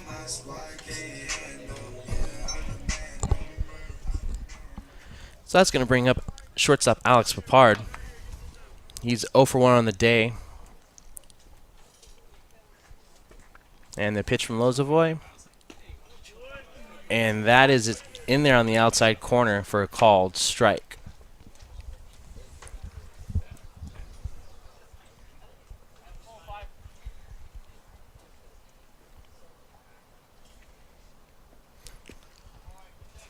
And that gets away from Caravello. Nick, what do you see from the pitcher? He's thrown a lot of breaking balls, some hard and some off speed here. Yeah, you know, he seems to be pitching off of the breaking stuff to make his fastball a little bit firmer. Usually guys that, you know, pitch you backwards aren't somebody that's going to blow you by, so they use the off-speed pitch. To try to get that. To try to get you off balance and get you off timing, and then when you're starting to think breaking ball or think change up, they zip that fastball in the inner half, or elevated a little bit in that 82, looks like 92, and it just is an easier way to set up a fastball. But we'll see how he develops, continues as far as the game goes on. I was going to be a little more generous and say 88 looks like 93, but yeah, I don't think he's that high. Yeah. Alex Papard fouls that second one back, so the count remains 1-2.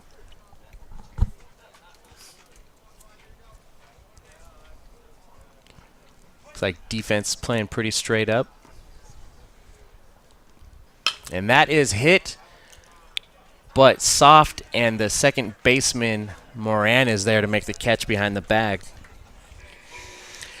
There's an example of it right there. He went soft stuff, soft stuff, soft stuff, soft stuff. Eventually, he thinks he's going to get a fastball, throws a changeup. He's out in front off the end of the bat, weak contact. So really, hats off to the pitcher for that sequence there.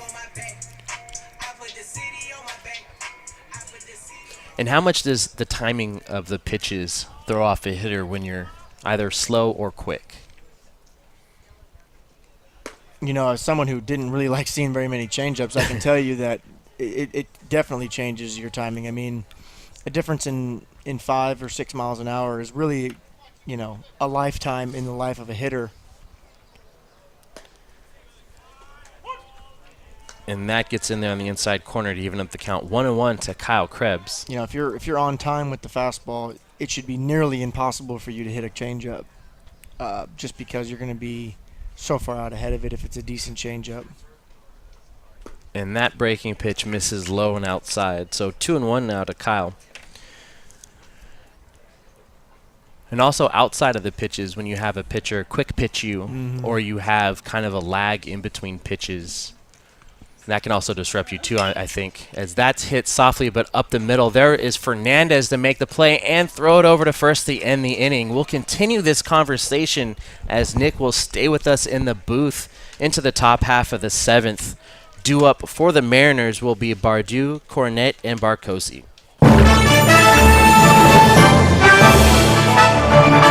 What's up, guys? I'm Brandon Kyle here with a Solano College campus update. Are you struggling with a subject, a math problem, an essay, studying for a quiz or exam? Well, the Academic Success and Tutoring Center is here for you. The ASTC is a service provided by Solano College to aid students with tutoring, support, and resources to help their academic growth.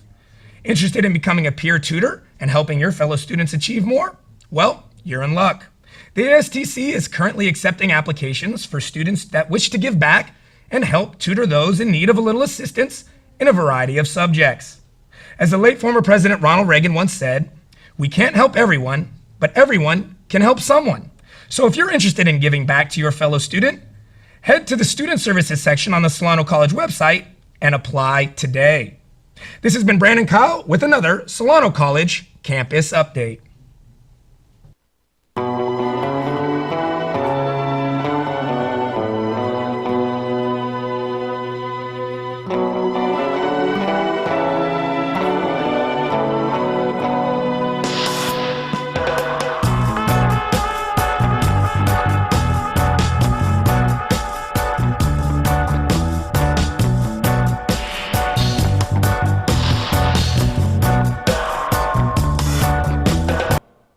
So leading off the top half of the inning here for Connor Bardou, coming up for the Mariners.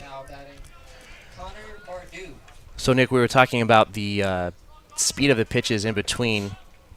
Yeah, pitcher's tempo is definitely, as a hitter, I was always ready to go. So when a pitcher was really... As that is hit sharply into left center. Nobody is there in the gap. Going to go straight to the fence. Isaiah plays it off the carom, but gets it in. But not before Bardou hits a leadoff stand-up double. A guy with a slow tempo would really frustrate me just because I didn't like to wait. I figured when I was ready, he was ready. And so guys with quicker tempos usually are better for defenses, but they're also better for hitters. You'll see guys in situations that are high pressure really slow their tempo down because it brings the game slow or slows the game down enough for them to kind of refocus and get a handle on the situation. So Dionathan Cornett up now for the Mariners, and it looks like he's facing Edgar Aki Cruz as that bunt comes right back, and I could have almost caught it. The net wasn't in the way. It's my excuse. So 0-1 now to Cornett. So it looks like Nick Roach is done for today as Aki Cruz is in relief.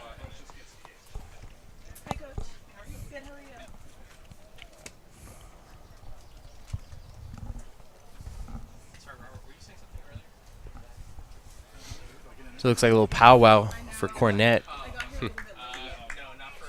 We've seen lay down a bunt for a single back in the second. Is their head coach at first base? I believe so. I've seen some things. I don't know that I've seen that. As Cornett scores around a bunt, pulls back, and it was a pitch out. Golden Soft wanting to see if he could catch Bardou out there sleeping.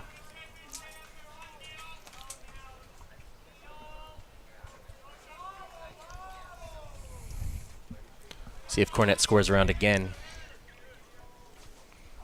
And that pitch misses high, so 2-1 now to Dionathan.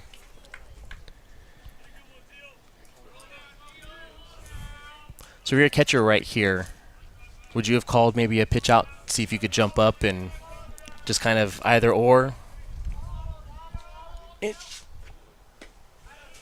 an obvious bunt situation, what a lot of coaches will call as a pick move, because the pick move, especially with the runner on second base, allows you to see if the batter is going to square, so you can kind of align your defense. The pitch out does the same thing. It just, wastes a ball. Now, I don't know that was a pitch out. It may have just been a bad pitch. Okay. To me, the situation didn't really call for a pitch out, but he did get the answer he wanted. He saw that he was showing, but he showed so early the slash was almost imminent. And that breaking ball doesn't quite break as much as Aki Cruz wanted it to, so Cornett's going to make his way down to first with a walk. So we've got 2 on and no out for the DH Davis Barcosi. And 4 years ago, this was an automatic bunt, but now with the metrics out that say, percentage-wise, bunting a guy over gives you almost the same amount of chances if you just let this guy hit. I'm interested to see where they lie. Yeah, and being the DH, he did bunt in the first, And or he's excuse me, in the showing early, second. Yeah, and pulling back at a called ball. Just a bit outside, it looked like. Yeah. Yeah, I'm a fan of small ball, like metrics and analytics. And there's the old time, baseball believers that say, the numbers are what they are, but at any given situation, I need to be able to give myself the best chance to win the game. And that is bunted foul, even up the count 1-1. And then you have the new age coaches who say, well, if the numbers tell me I have a 48% chance of scoring a run here if I bunt him, and a 51% chance of scoring a run if I hit him, I'm going to take my 3% to the bank and I'm going to let him hit, and that's just it's a coaching philosophy, It is. You got to play to your park as well. This is a large park with high fences, and there's not a whole lot of wind today. You're not going to hit a ball out very easily, so today is a small ball more kind of day. And that is another bunt foul. I knew I liked you. Whereas where I was in Arkansas, at Southern Arkansas University this last year, we almost have, daily winds blowing out 10 to 15 right to dead center field, so pop-ups go out sometimes. And in those situations, we're trying to score with 2 runners on, nobody out. We're trying to score a crooked number, and my DH is up. I'm going to let him swing because he's in there for a reason. So you really have to know where you are, what kind of team you are, what kind of players you have, and that's all going to figure into what your philosophy in this situation is.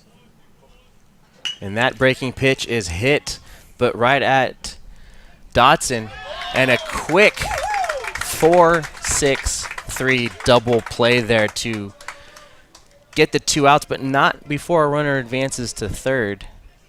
And there's where your metrics coaches just won the battle. He shows twice, bunts foul, doesn't get the job done directly into a double play. It's almost like the baseball gods knew what was happening. Now, you let him swing normal for those first 2. Maybe he hits a ball in the gap. Maybe he hits a ball out. Who knows? So this is going to bring up Jonathan Sumner. And that pitch is inside as Bardou hustles back to third. And you mentioned, a hypothetical number 4851, and knowing your park, knowing your personnel, that's something you don't see on a stat sheet. Mm-hmm. So baseball is about a lot of feel as the count moves to 1-1 to Sumner, but it's knowing the situation, and it's knowing where you're at, knowing the weather. Oh, definitely, it's part, especially at the levels, high school, junior college, even lower level. You get up into the D1s in professional baseball, everything has a number. Whether it's, his likelihood to hit a ground ball right now versus a fly ball, or, his pitch against righties, with a 1-2 count with 2 outs. I mean, they have everything. And there is a strike 3. Swinging right through that was Sumner to end the top half of the inning. Coming up here in the bottom for Solano is going to be Goldensoft, Dotson, and Botello. Hi, I'm Edgar Key. Thank you for watching the Solano College Sports Network.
So here is the catcher, Gannon Goldensoft, to lead off the bottom half of the 6th inning. Solano still leads 2-1. Definitely going to need to put some insurance runs on the board in this inning.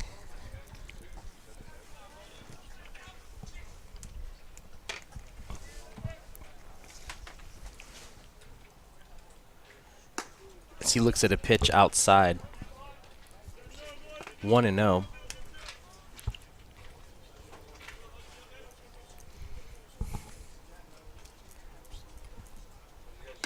And that is high. Yeah, so Nick, one thing, I'm a Giants fan, and one thing Same. I really enjoy about the way that they play is, home runs are just icing on the cake. That, they're more about trying to hit for average. It's debatable whether they do or not. I was going to say, which they're not accomplishing at this point. And that is hit sharply into center field, but right there is Langen to make the catch. 1 away. Yeah, I mean, not as well as they've been doing in the past, but everybody's talking about power hitters and how they don't want to go to AT&T and how they want to move the fence in. Yep.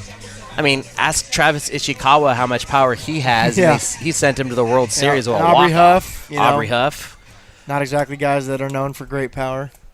I mean, even Brandon Crawford will hit him out into right field.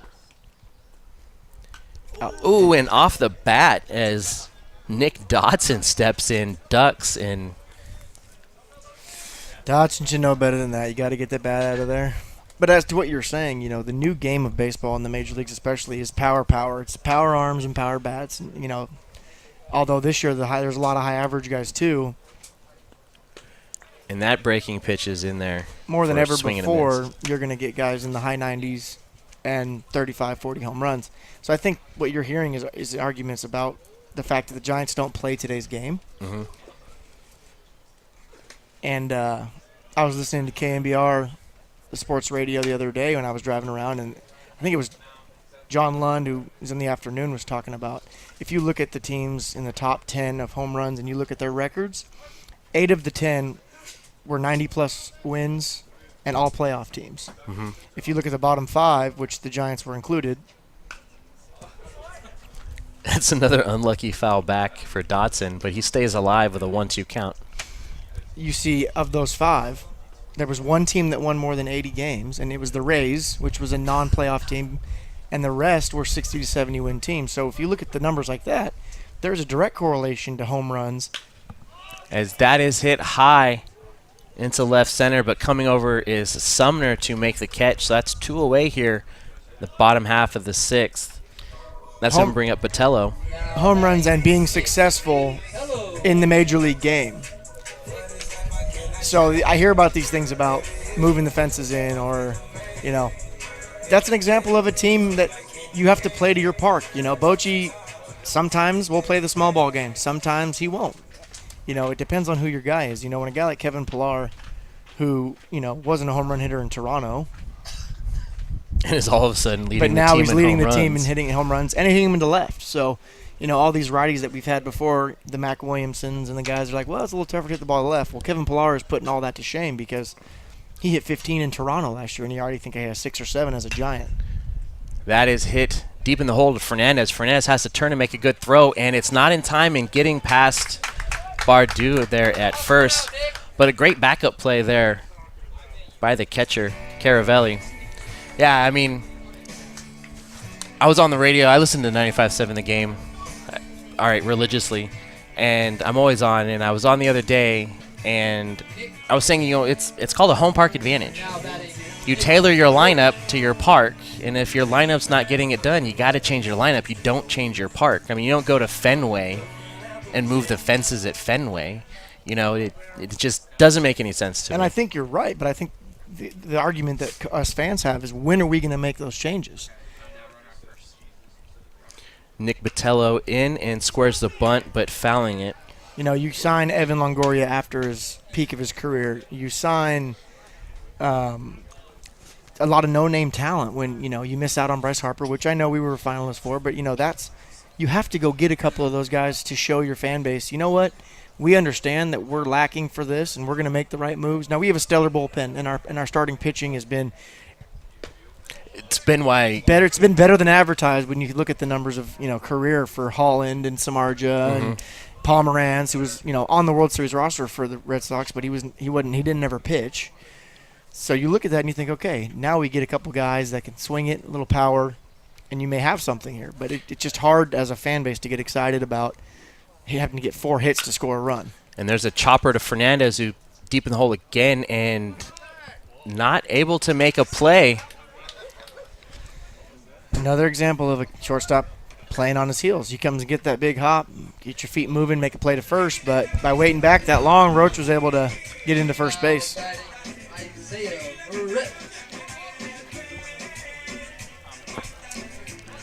It's going to bring us to the top of the order, Isaiah Verrett. Isaiah's 0 for on the day. A little unusual for Verrett. Yeah, I always argue you look at 10, 12, 14, and, I mean, no power bats, no really anything to speak of. But fantastic pitching and coaching. Boch was phenomenal in those runs. That pitch misses high. And, to play devil's advocate, 10, 12, 14 wasn't the game they're playing now. It wasn't as reliant on the long ball, Now, it's funny that I say that because in 12 and 14 – a lot of the biggest games were decided by late home runs. So, but to get us there and to get the team, those wins, hitting the long ball consistently wasn't as important as just playing good baseball, where now you got teams that can hit 3 or 4 home runs in an inning, and you really can't defend that unless you can also hit home runs yourself. Yeah, it's a great argument on both sides, I think. I have it daily on Twitter. At BabSports, BABBSPORTS. Shameless plug. It's a 1-1 pitch. Isaiah looks at it go high. So 2-1 now is the count. I mean, you think about Burloff, Nishek. You think about Renneria. You think about Ishikawa, as you've already mentioned, against the Nationals. You think about Or no, Belt was against the National. Ishikawa was at home. Yeah. Late in the game too. Those are all huge home runs, but pitching and defense is what got you through those innings before. And that will hit the inside corner to even up the count 2-2. Yeah, I completely agree. It was timely home runs. Beating the Nationals, was that in 12 with bunts and errors? Oh yeah, putting the pressure on the defense. That was great. Yeah.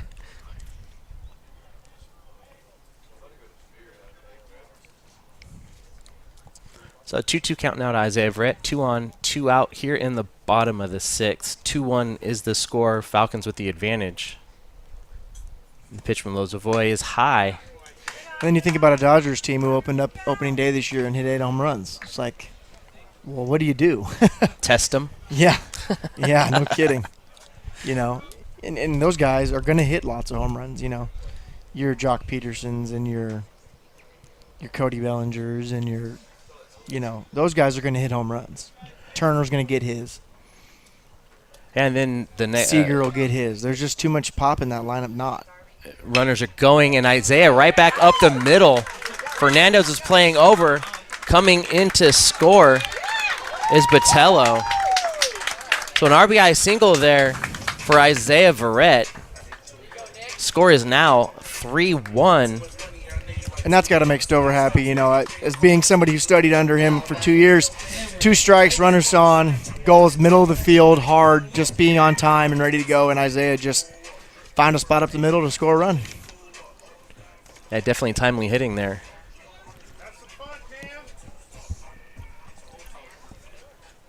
That's going to bring up Cameron Michael. The Mariners want to have a little powwow out there on the rubber. Definitely a crucial time here with 2 outs and runners on the corners. Yeah, it looks like they're bringing in a guy from the pen. Yeah. Looks like Michael Benz. 3.16 ERA, 4-3 record.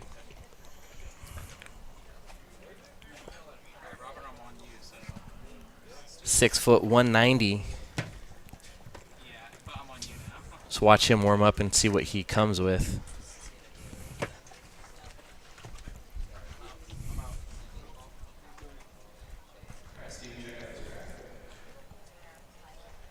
Bab Sports shameless plug. I appreciate that. My producer, Brian, always has my back. While we're shameless plugging everything, we're here on the broadcast. Let's pause for a quick station identification. We're here with Solano College Sports Network. You can find all of our broadcasts on our YouTube channel. Search our professor, Greg Poff. That's GregPoff. And I'd be remiss if I did not mention how much fun the sports broadcasting program is here at Solano College in Fairfield, California. Come one, come all. We get to work behind and in front of the cameras, have an opportunity to call sports like they do in the professional leagues, whether it's baseball, softball, basketball, volleyball, tiddlywinks, chess, and checkers.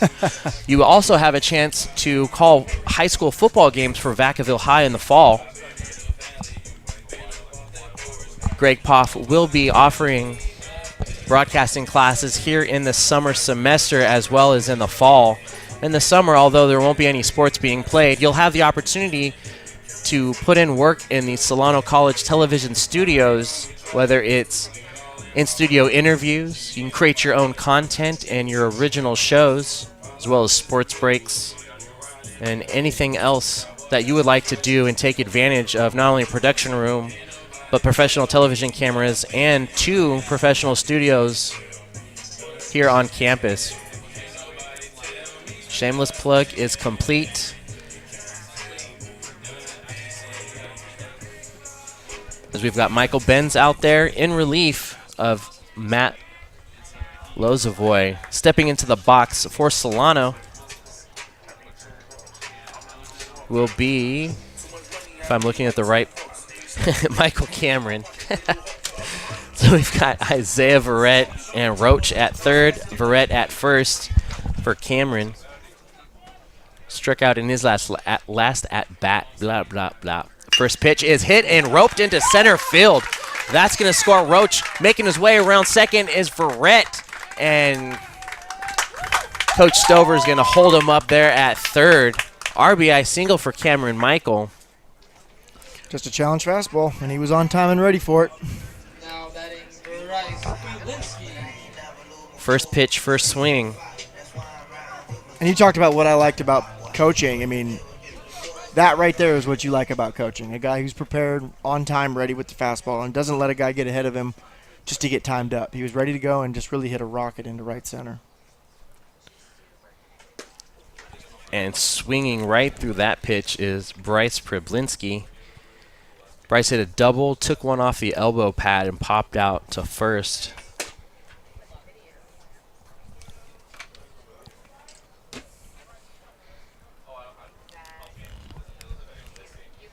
And that is not in there. Just little missing. Backup slider. That's a great pitch. So 1-1 now. Sometimes those guys with that flatter arm angle, as this guy's more of a low three-quarter guy, they get around that breaking ball and it just kind of sits there and spins. It looked like that was kind of what happened on that pitch.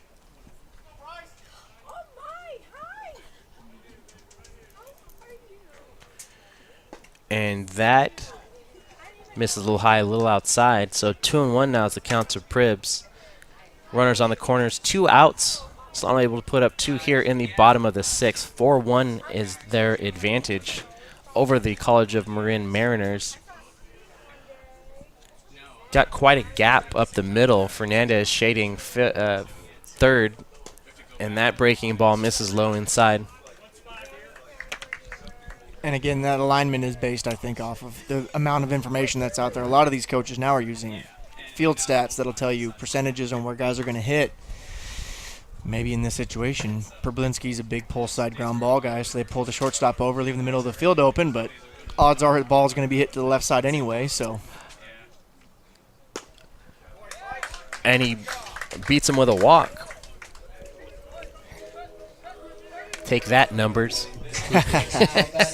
Yeah, it looked like the pitcher's miss is up and away pretty much consistently. He's trying to overthrow, and I think he's standing up too tall, pulling off his front side, and really missing glove side, which is good for Solano, I guess.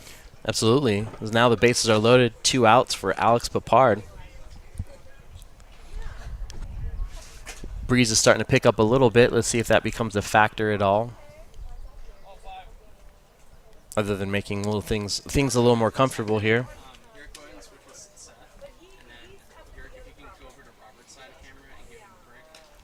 And the ball gets past the catcher. Coming in to score is Verrett standing up. All runners advance. 5-1 now, Solano.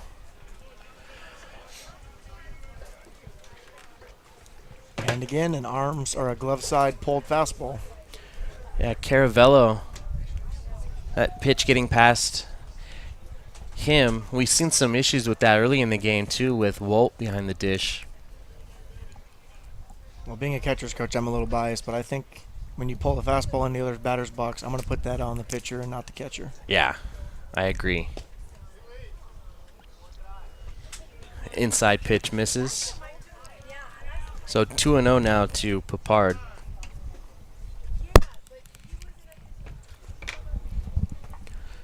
Gonna have another talk out there on the mound with 2 on and 2 out, and already given up 3 here in the 6th. Have they limited the amount of meetings you get at this level yet? They're adding it to the scoreboard, I think, by next season. I know at the D2 level we had 6 a game. Yeah, I'm not entirely sure how they're doing it here.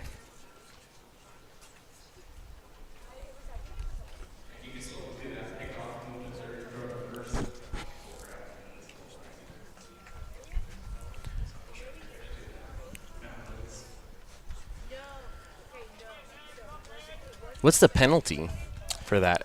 So at any time, anytime a coach goes to make a meeting after 6, they have to pull the pitcher.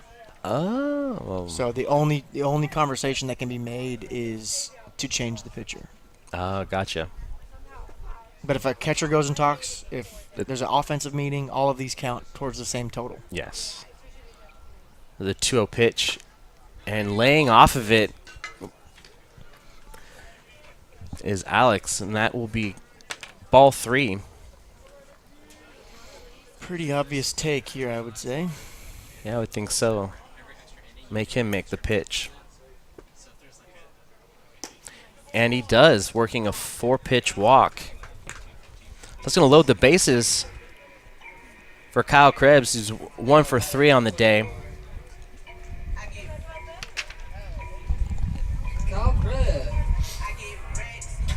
According to his walk-up music, he gets racks.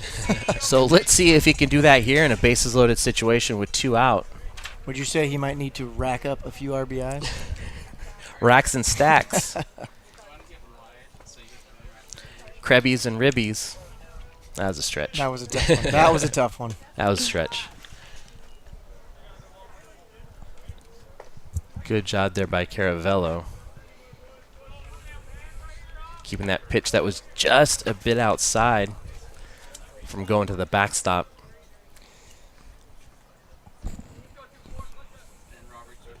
Michael, a little bit of a conservative lead over there at third, and that gets in there for a called strike.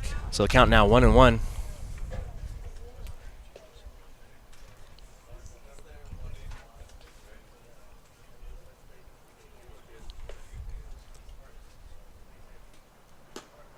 And that misses just a bit high. You know, as just an observer who doesn't know this kid, I would say he's trying to throw the fastball a little bit amped up. He's trying to overthrow it, and he's not really getting full bent and get to extension, and that ball's being left up and away. But it was a decent breaking ball there to get back in the count. Yeah, when you come in and you're down in relief, and you got some traffic on the bases, I can see how it would be easy to kind of get a little out over your skis. No doubt. Want to be the hero instead of just holding the line and keep the game where it's at. And honestly, he's in 19 appearances, 3 starts. He's 4-3 with a 2.62, so he can deal if he can settle down out there. Count is now 2-2.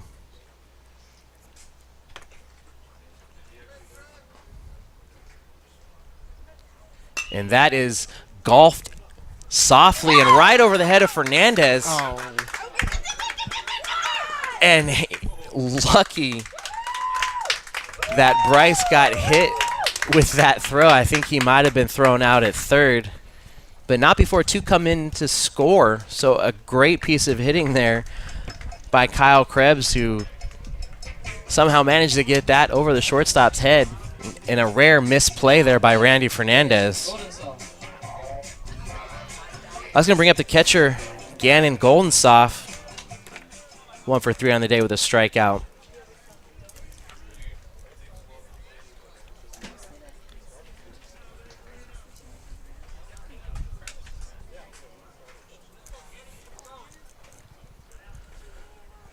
And Krebs taking a healthy lead over there at first as the first pitch called strike.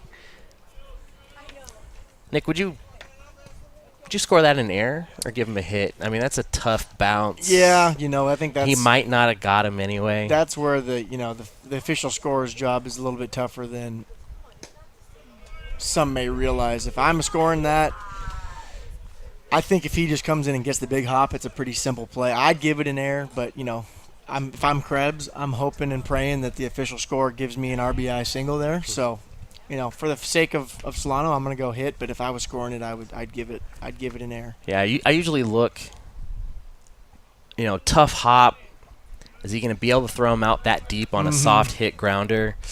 Now Krebs is not that fleet of foot. I do remember that from the fall of last year. But yeah, you know, it's a coin flip, and that's where being the home team, I hope the home stats go ahead and just give him a hit.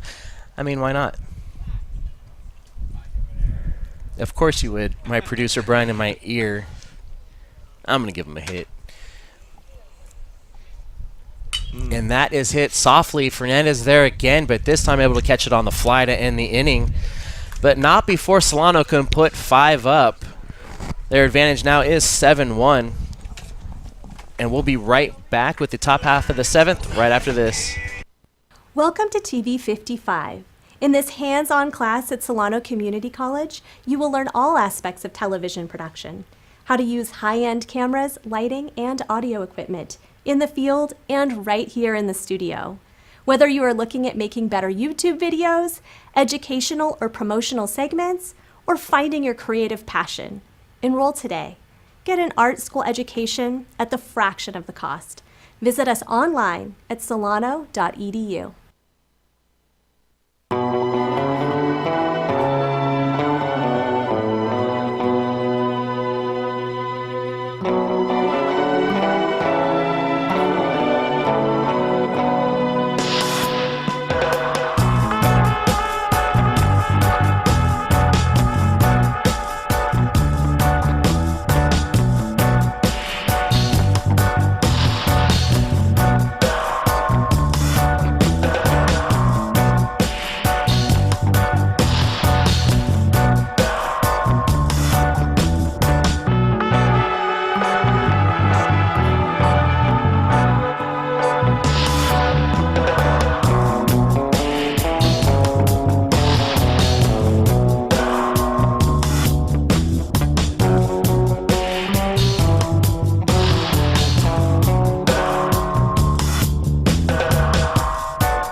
Here we are in the top half of the 7th inning. We've got the catcher, Nick Caravella, leading off for the Mariners. And it's a great day here for what could possibly be our last Solano broadcast, as we're joined in the booth now by former sportscasting student certificate earner, McKenna Guerrero. Oh, thank you for having me. So welcome to the booth on this warm, sunny day here in Fairfield, your old stomping grounds. Great. That pitch just misses low for a quick 2-0 count. So what brings you back to your alma mater? I mean, this is always going to be home for me. This is kind of where everything started. And I have to give a huge thanks to Poff and Brian, because without them, I definitely wouldn't be where I am today. Yeah, shout out Brian Nelson, our producer, here from this broadcast today. It's a 3-0 count now to Caravella, who shows a bunt and takes a strike outside corner. Yeah, Brian and Poff really make this program run, and that's not I mean, that's an understatement, I think. Yeah. I mean, it's just expanded so much in the past couple of years. Yeah, they really make us look like superstars on the call. Yeah. And what are you up to now, if you don't mind me asking? So I'm a freelance host and reporter. And so I started at Max Preps in fall 2016. So I worked there for a couple years and got to cover a lot of great games and events. And so did you meet Poff's son? Yeah, him and I actually worked together. Okay, yeah, I know Zach. Yeah. We would do a show every week, and yeah, it was a good time. Zach called a bunch of the games when I was playing here. Oh, really? Yeah. That pitch misses just low and outside. So Caravello worked a walk. Right now we've got center fielder Will Langen up.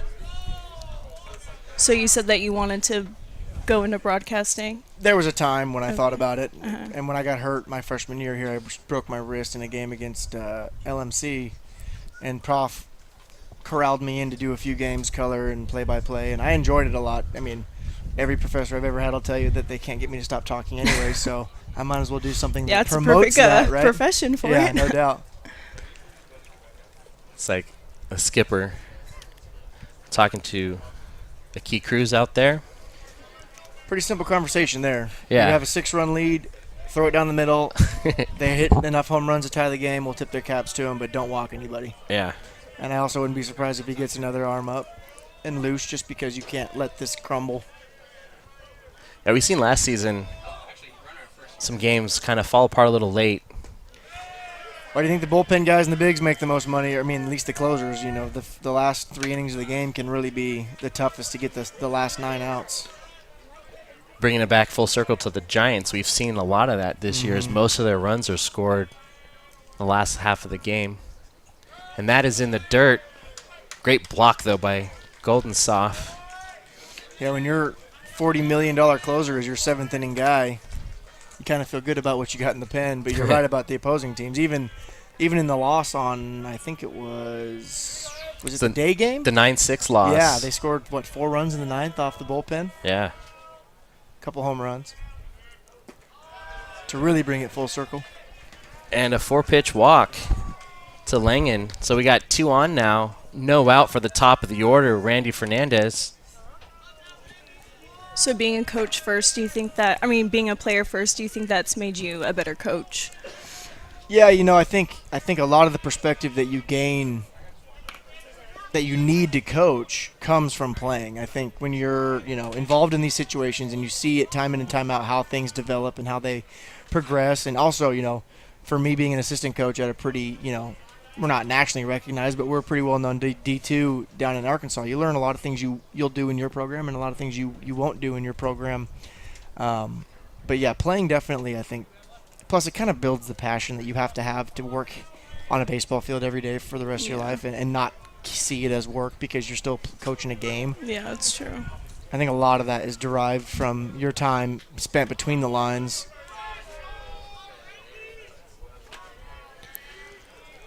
So Fernandez steps in after a quick mound visit by Goldensoff. Another block in the dirt.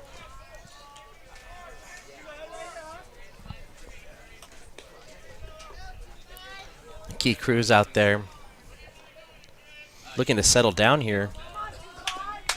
So McKenna, what do you have coming up? What have you been working on? So yesterday, actually, I had an interview with a track coach that flied up from Southern California. So that was super cool, and Poff let me use the studio. And then during the summer, I'm actually going to be working with Laura Oakman. She was a reporter for the NFL and the NBA, so I'll be working with her at the Chargers facility this summer. That's awesome. I've seen, because I follow you on social media, your interviews in Hawaii and all kinds of stuff that you've been getting to do. I'm not jealous. Doesn't sound like it. Yeah, you interviewed Marcus Mariota. Yeah. Yep. Yeah, is he much of a talker? He doesn't seem like much of a talker. He actually is. He's actually probably one of the most humble people I've ever met. He's definitely like a god over there. Like everyone respects him, and the cool thing is though he like never says no to anyone. Like with autographs and everything, it's really nice to see. That's good to hear. More. I think the world needs more professional athletes like that. Yeah. Yeah, I'm not jealous. I think it's the Polynesian culture too. Yeah, I agree. And that is strike too. As I've heard Jason Momoa is the same way, and now he's Aquaman, big movie star. We're like He'll the always Tonga be Cal too. Drogo to me. Absolutely. Always be Cal Drogo. And a full count from Key Cruz and right to Dotson. Throws it, or to Botello rather, throws it away. Fernandez will stay at first, but not before a run scores. Or no, he saved a run. Sorry, he stepped on the bag, saved a run, but threw it away at first. So now runners on the corners with 1 out. I'll get it right one of these days, and it's Anthony Pamilia. And that's just part of a pre-pitch routine. First and second, you have to know where you're going to go with the baseball if it's hit your way. And you saw a slight hesitation when he stepped on the bag because he didn't know if he was going to go to second or to first. And it ended up having his feet kind of aiming the wrong way and ends up in a throw that's in the dirt. You just got to, in your head, have a time that says, okay, I don't have time to go to second. I got to get the out at third and then quickly throw it to first. That pitch is in there for a call strike one. Yeah, it's one of those things where it's more of a sure out at first and a tough play at second, especially when you have to take about 2-3 steps to the bag to get the and it force. Wasn't a rocket that took him to the bag. It was a normal ground ball, so he, in his head, he should have known first base was my only play. A 1 pitch, and that off speed had Pamilia guessing.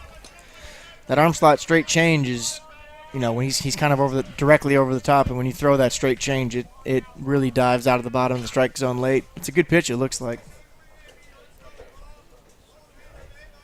I see you on the radio a lot. How's that been?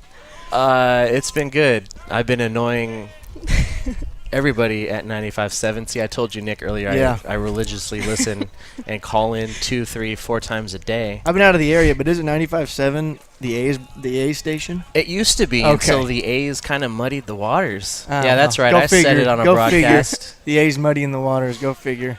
Yeah, so they were dropped. So we look at a 1-2 pitch here from Key Cruz. Steps off to reset. Yeah, it's to the point where all the hosts know who I am. They know me by name. Do you have a nickname yet? They usually just call me by my last name, which is Bab. But I've called in a couple times to KNBR, but I just don't feel like waiting in their line. Fernandez goes. The breaking ball just misses. Froze the umpire. That's a good pitch right there. So 2-2 now is the count to Pomilia. And if you asked him, I think he would tell you in secret that he missed that one. They never admit it. The good ones do. In fact, I was at 95.7, and the program director came up and knew without an introduction who I was. No way. Oh my God. And they actually talked about me that day in a post-show meeting. They need to sponsor you for your phone bill. Right? And that is hit softly to Botello. Looks home to get... That was a great try there by Langen. But to get the lead runner and save a run, Botello, great heads-up play. And even a better catch and tag there by Goldensoff. That's 2 outs now, and we'll bring up Landon Moran, second baseman for the Mariners.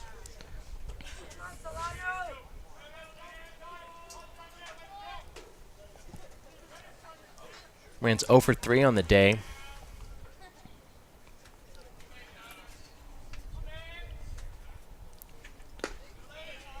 That pitch misses high.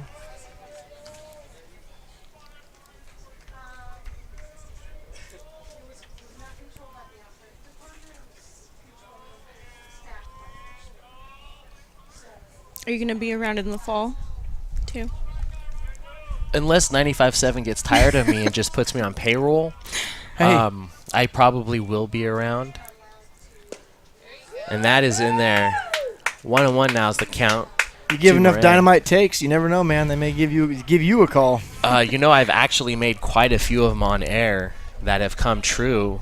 And if Kyler Murray goes to the Raiders, that'll be number 4 take in the last 6 months. That came true that everybody scoffed Not a Derek at. Carr believer, huh? As that's a swing and a miss. I think he's hit a plateau. He's hit a ceiling. I'm not saying he's on the downside, but he's at a ceiling, and I don't know if Gruden thinks he can get it done with Carr. And Gruden's Mr. Quarterback guy. And guy of the moment. Yeah. Are you a Raiders fan? A what? Are you a Raiders fan? The Raiders are my AFC team, but I'm more of a Niner fan at heart. Oh, okay. A what?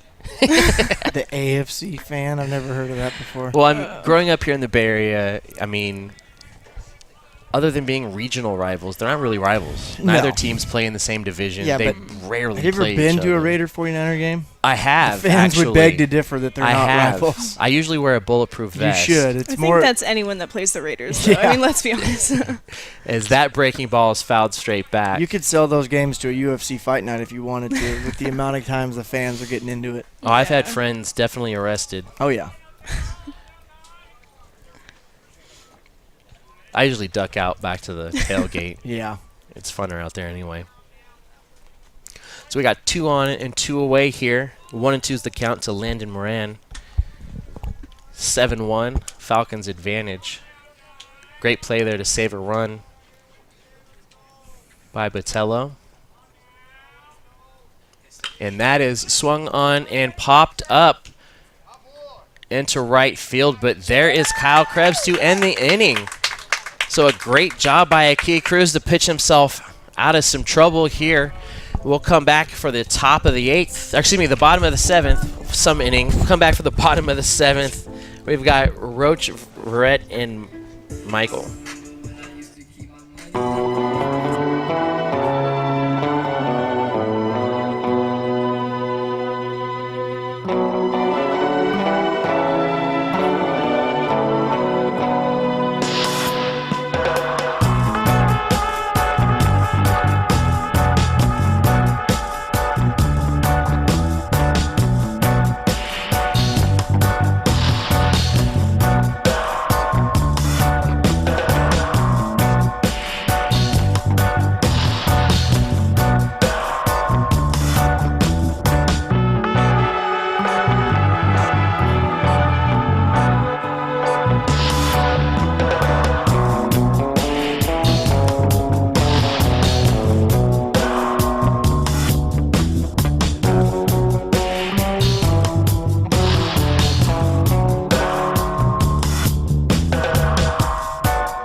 So here we are in the bottom of the 7th inning.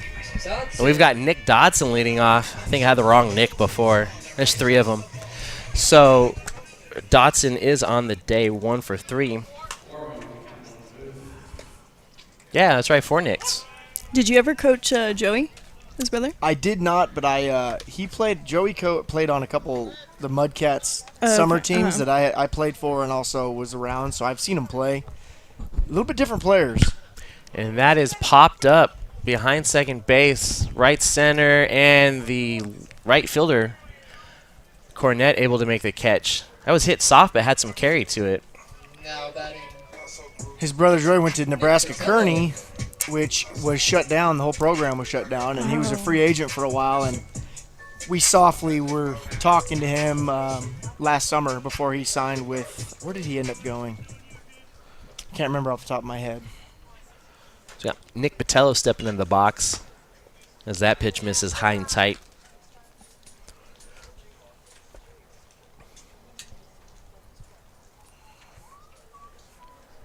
So McKenna, are you still doing interviews and stuff here at Solano? I'm going to probably. As that is hit into the gap left center. Turning around second is Dotson. Excuse me, Botello. Botello with a stand-up triple. Football season and basketball season is always my busiest time, so I can't really come around, but I'll definitely come around as much as I can. So one of the Knicks had a nice stand-up triple there, hitting into the gap. And now the other Nick Roach, stepping in. Roach is having a good day with a double single out of his 3 at-bats. Now, correct me if I'm wrong. Was he officially put in as pitcher DH for the day? He was. That's okay. That's the only reason why he can stay in the game after being pulled as the pitcher. Yeah. I was confused there for a second. But a lot of people don't know that if you put pitcher DH when he comes out of the game as a pitcher, he can still hit. In fact, I didn't know that until about 2 months ago. So. That's what they should do instead of just making a full-time DH in the National League. Yeah.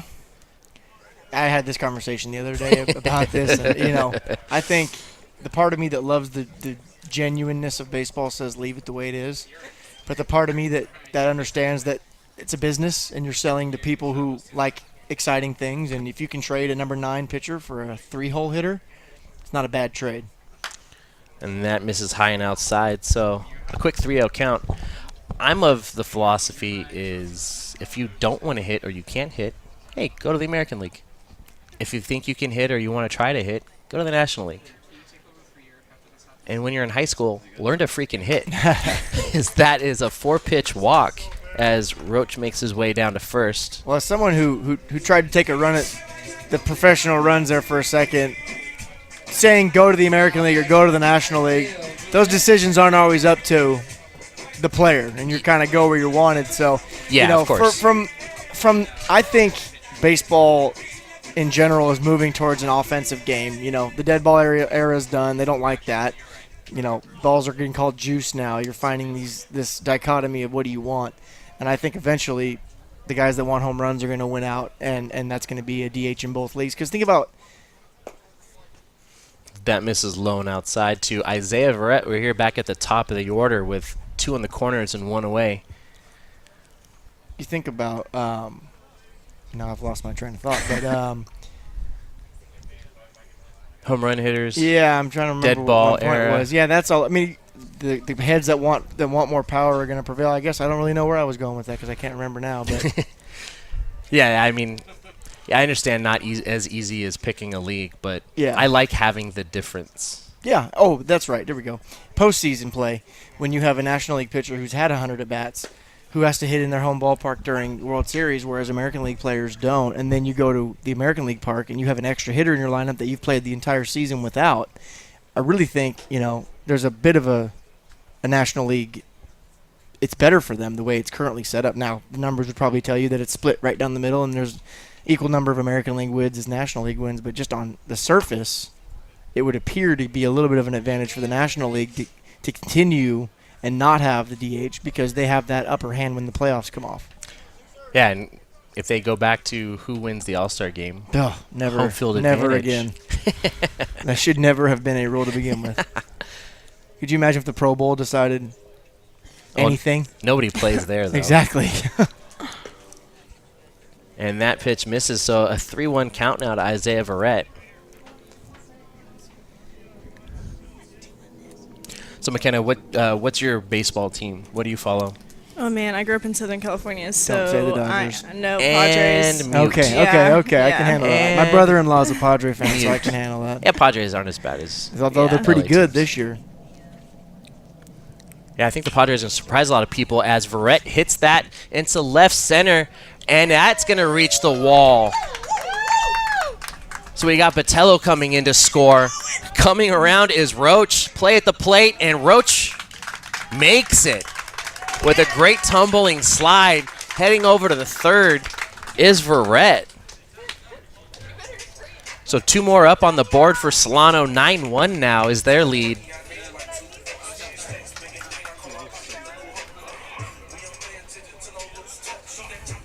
So that's 2 in this inning that found that gap. Another rule. Is there a run rule in this league?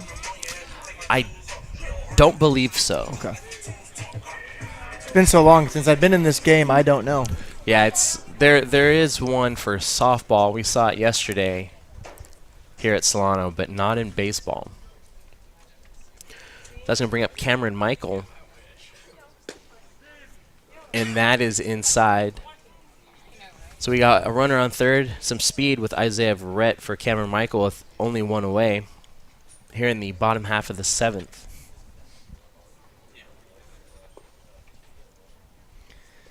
Looks like Marin's going to let this guy just run it out here as nobody's in the pen yet.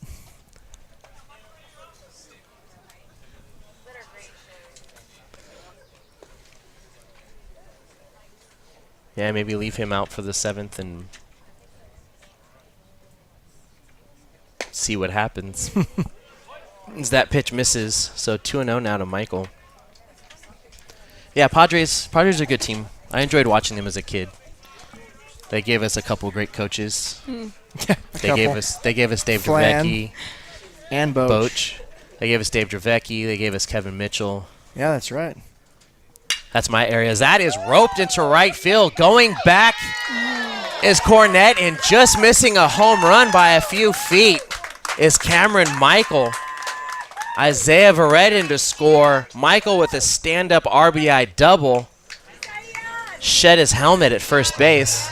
That was a pretty good dent he put in the wall. Yeah, it was. I'd say maybe missed by 4 or 5 feet from leaving the yard. I actually haven't seen carry like that to right field before. Usually I see homers to left. But great piece of hitting there by Cameron Michael. That's going to bring up Bryce Problinski. I've seen that your daughter's already a huge Giants fan. She's fantastic. She was actually featured on Triples Alley, the post-game show. Oh, really? A couple weeks ago. Oh. I introduced her to Therese Vignal, one of the hosts of the show. That pitch just misses. Yeah, she caught me watching an A's game the other day. What'd she say? She asked what I was doing. She said, that's not the Giants. And then I told her, the A's are my second team. And she said, I don't have a second team. She's 4. Sounds like your daughter's smarter than you. She is. She's 4, and then she clapped, "Let's go Giants." She's kind of a turkey, to be honest. I've had her out at 2 games this year. Oh. I had her at her first game was the ring ceremony in 2015. She was 3 months old. Wow. She went to 4 games that season. A day she'll and never in the dirt and she'll never remember. Never, except for the 80,000 pictures I took. Yeah, I'm sure. As that pitch gets past Caravello, Michael makes his way over to third. It was a tough pitch in the dirt. Looked like Caravello might have got crossed up just a little bit.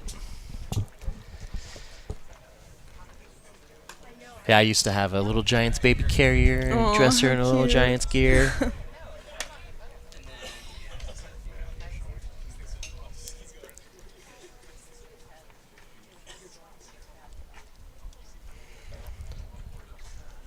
And that is hit and fouled straight back out of play. So we got a 2-2 count now to Problinski.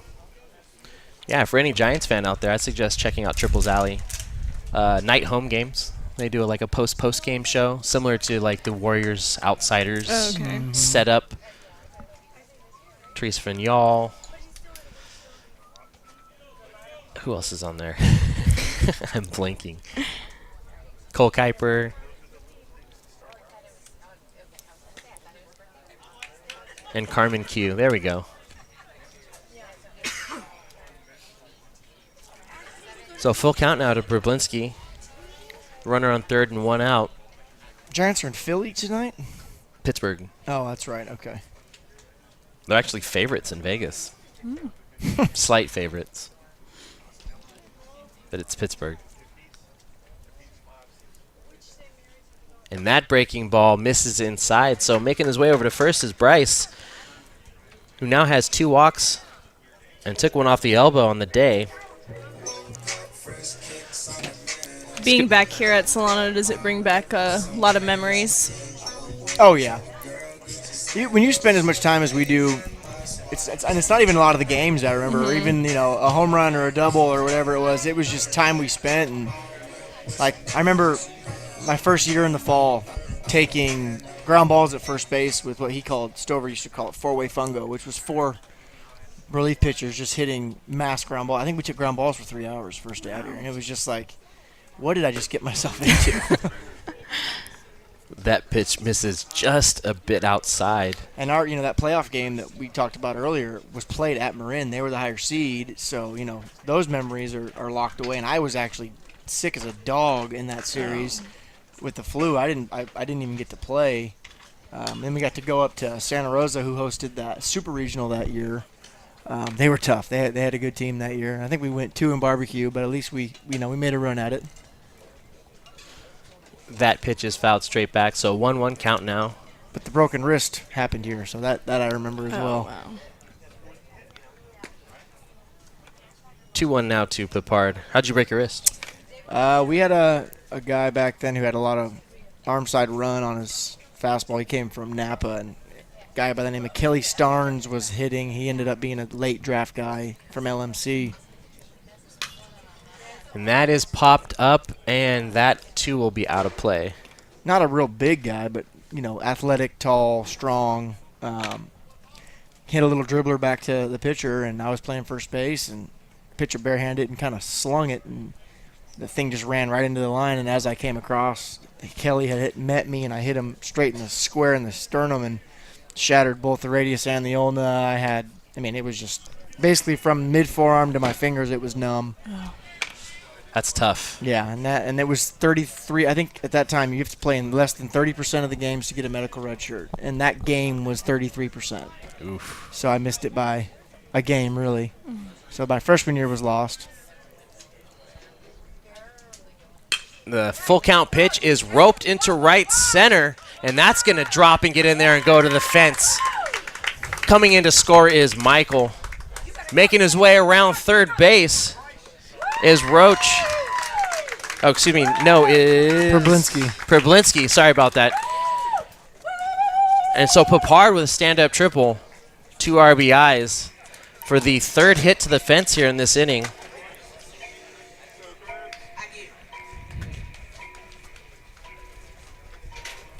Good hustle there by Problinski. Pipard almost caught him.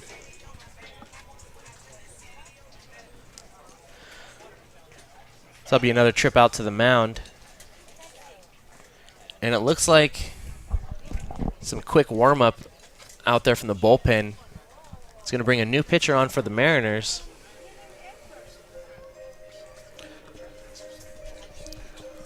Next up for Solano is Kyle Krebs.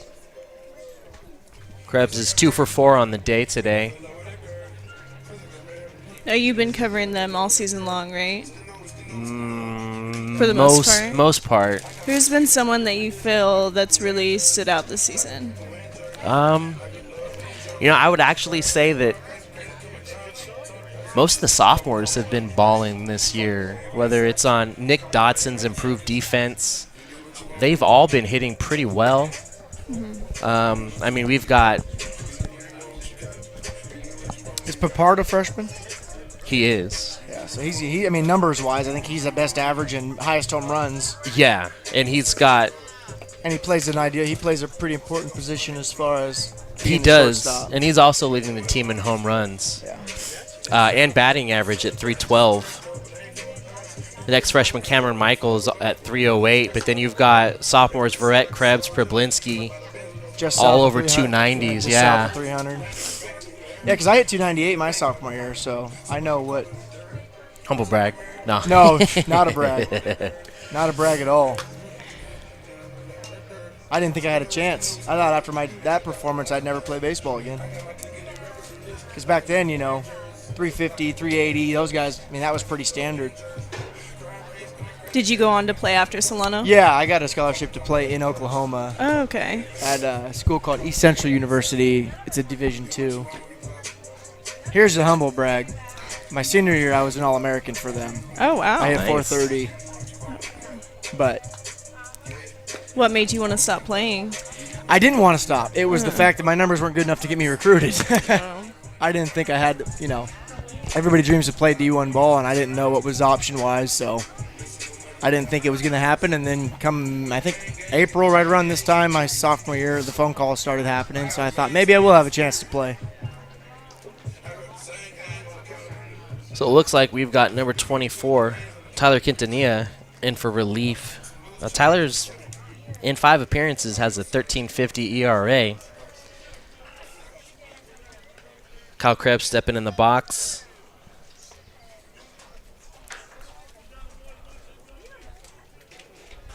Solano has increased it to a 12-1 advantage over College of Marin today.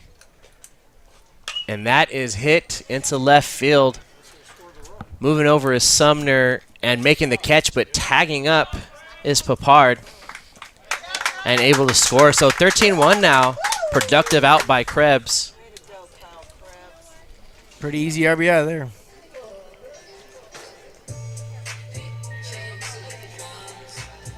That's going to bring up the catcher, Goldensoff.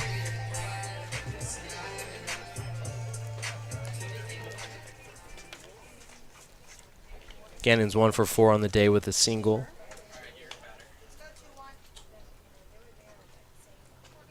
Pitch from Quintanilla, and that's roped into right.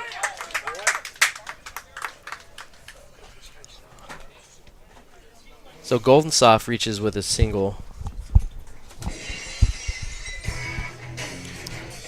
And that'll bring up Nick Dodson. So we're going back through the order now here in the bottom half of the 7th inning.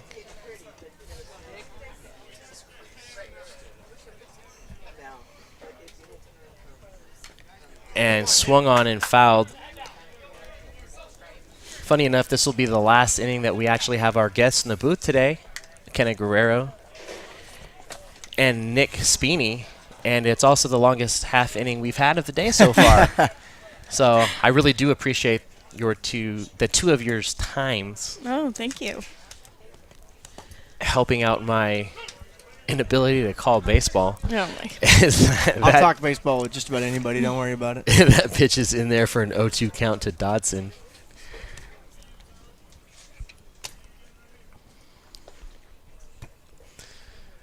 The 0-2 pitch is in the dirt and past Caravella. So that's going to send Goldenstoff to second. Now, McKenna, coming into broadcasting as you were finishing up with the program here. Yeah. I just have to say, it's really cool what you do. Thank I think you. it's awesome. It's something that I aspire to do. And I think it's also really cool, women in broadcasting. I make it a point to introduce my daughter to as many opportunities like that as I can. As this is popped up into center, making his way over there is Langen, and Langen loses it in the sun and is unable to field it. So that's going to score Goldensoff. So reaching is Nick Dodson. But to get back and finish that thought, it just, I think it's awesome. There's fortunate here in the Bay Area that there's a lot of women in broadcasting, and definitely seeing them nationally move up through the ranks and into professional sports, actually calling games and not just sideline reporting. So just want to give you a shout out and say it's really cool that you do that. I really appreciate that. It's going to bring up Nick Botello as we move our way back through the lineup, and that is swung on and fouled straight back.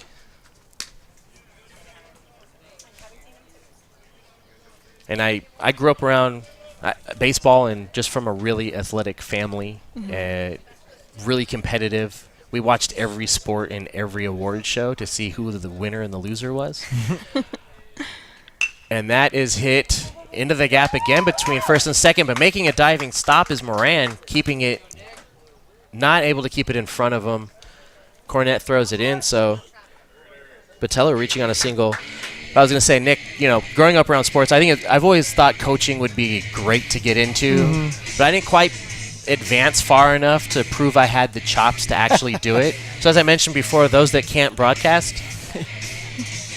Yeah, coaching kind of in my blood. My dad was a high school football and baseball coach for a long time before over in Crockett at Johnswood High School, and he won a few section titles in football and in baseball. So it's kind of been part of me, and I've always had a nature where, I looked at the situations that I was involved in and thought about how I would have handled them were it be my team. So it was kind of an easy transition after playing into coaching, and it's definitely enjoyable.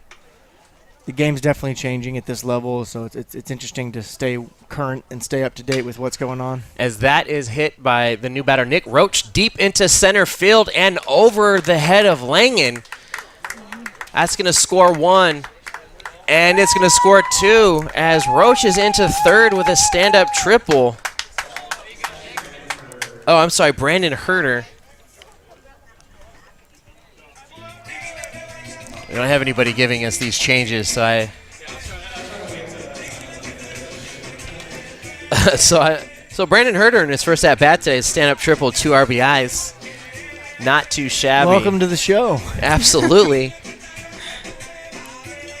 So that's going to bring us back to the top of the lineup with Isaiah Verrett, who also hit a triple in this inning, which has seen 3 triples, 2 doubles, 3 singles, and a sacrifice fly. And here's where your mound meetings, having a limit would have been nice, because just a pause for no reason, really.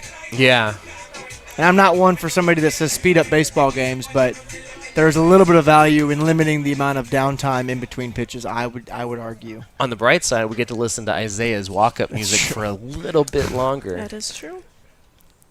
As that pitch misses and gets the inside corner. You got a tough angle. You're pretty far over there.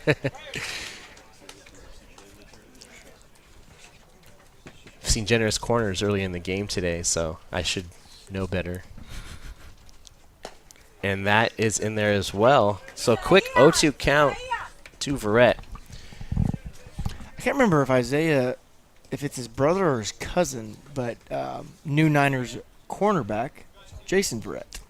Really? They are related in some capacity. I don't remember the relationship. I want to say cousin. I went to middle school with Jason Verrett. I have to hit Isaiah up for some interviews. Yeah. As that pitch is in the dirt, because so 1 and 2. Jason played at TCU, right? Santa Rosa first, and then signed to TCU, and then with the Chargers. Yeah. But when I was in 7th grade, he was in the 6th grade, and he, I believe he went to Rod out of middle school. Oh, wow. It's a small world. Yeah. Just got signed after a couple injury-plagued seasons, but he was pretty elite there for a while when he was healthy. So hopefully he can bring some, an actual talent.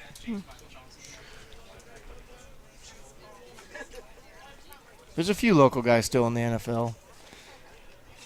Buchanan for the Cardinals. And that is roped just past the outstretched arms of Pumila. So that is going to score Herter. Making his way over to second with a stand-up double is Verrett. So score now is 17-1. Your Solano Falcons out on top. Cameron Michael making his way into the box. Yeah, talking about coaching. So my grandfather played softball on 2 teams into his 60s, fast pitch and slow pitch in the same season. He also could shoot basketball and take money from sailors in their 20s when he was in his 60s. I'll tell you what, men's fast pitch is a game I don't know that I could ever get into. It is intense. And he pitched. Yeah, those guys throw that thing. So he pitched fast pitch and slow pitch, and I could see him do things with a softball that I've never seen anybody else do. So that's a first pitch strike to Michael. Stevie Johnson, I don't know where he is now, back to the NFL. I believe he was a Niner for a little while, was at Buffalo for a while. He was a Rodriguez grad as well. Oh, wow. Class of, I think, 06 maybe. Yeah, and gosh, I'm blanking on his name for some reason, but from Vallejo, as that is popped up out of play. No, C.J. Anderson. Oh, yeah, he went to Bethel. He did. Jesse Bethel. And he just got signed. He did. Who picked him up? The Lions. The that's right, Lions. Okay. Probably some need there. Yeah, he played for 3 teams last year and found his way into the Super Bowl. Yeah. Basically off the couch. Is that breaking ball doesn't quite do it and hits Cameron. Quintanilla not happy with that pitch. So we've got 2 on and 2 out for Bryce. Bryce walked in his previous at-bat in this inning. So you kind of brought up Kyler Murray earlier, and you said that the A's are your second favorite team. So do you think that he made the right choice? No. Really? Completely against it. I don't think he did either. No. I don't see him being an effective quarterback in the NFL. I think he's too small. He's undersized. Ooh. I don't care what he measured I at said the or same how thing much. about Russell, though. And Drew Brees. Well, that's fine. That's 1 in a million. I think that, and Kyler's not going to listen to this anyway. So, I think that he should have does, stayed. I'd be impressed. I think he should have stayed with the A's. Yeah, I'll send this to him. But I think he should have stayed with the A's, and I think it's a better opportunity. I get having a love for football versus baseball, but if you're looking at just a career. I mean, he'd make way more money in baseball. Well, and and it's all guaranteed. That's, yeah. I think the biggest thing that for any naysayer against his idea is the idea that none of the money's guaranteed if you play the football. Well, it's starting to be, but, MLB contracts are all guaranteed money for the most part. I mean, you got guys that are getting paid to play elsewhere because they don't want to be on certain teams. So from a financial standpoint, I think baseball is a little bit more lucrative. But, as somebody who played a little bit of football, I don't know if there's a feeling like going to play a game under even the high school lights. So I can't imagine what it feels like to play, for Oklahoma or for whoever decides to draft him. So it's tough, but I definitely think baseball may have been the better choice. And that strikeout by Problinski is going to end a rather long bottom half of the 7th inning. But I would definitely like to thank my guests, McKenna Guerrero and Nick Spini, for joining me in the booth today, lending some knowledge, sharing some stories, and I definitely had a great time with you two today. And best of luck, and hope to see you two around soon. Thanks, guys. Appreciate it. On first place. And this one lifted by Spini into deep right field. Edgar going back, and he's going to watch this one sail over the wall. Big home run for Nick Spini. Falcons now down 6-4.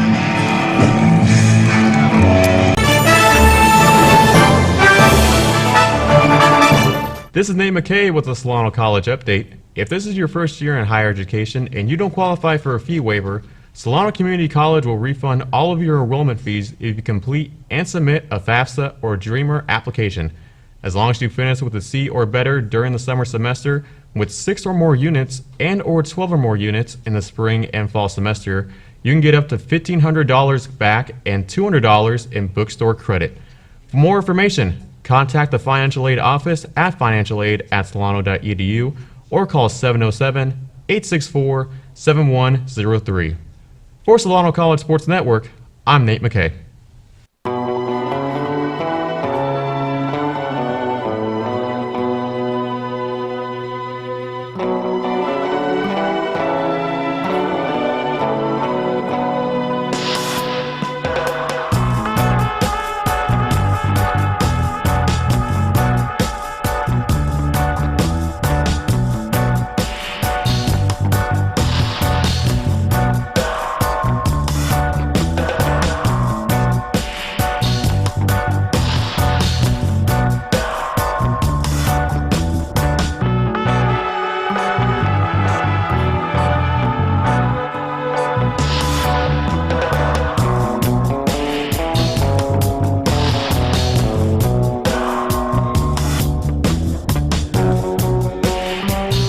So number 8, Connor Bardew, first baseman for the Mariners, is back up to lead off the top half of this 8th inning. And looks like we've got pitches in there for a call, strike 1.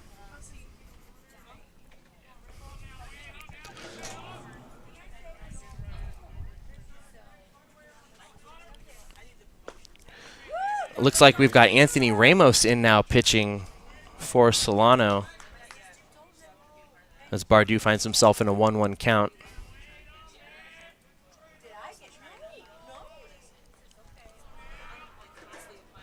The 1-1, and that breaking pitch just misses. So 2-1 now to Bardew. Bardew's 1 for 2 on the day with a double and a walk. Also flied out to Verrett in center. And that pitch swung on and foul tipped, even up the count, 2-2.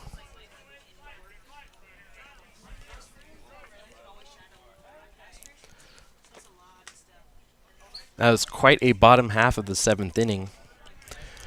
We're approaching the 3-hour mark in this game here today in the 8th, as that is fouled back and out of play. So the count will stay 2-2.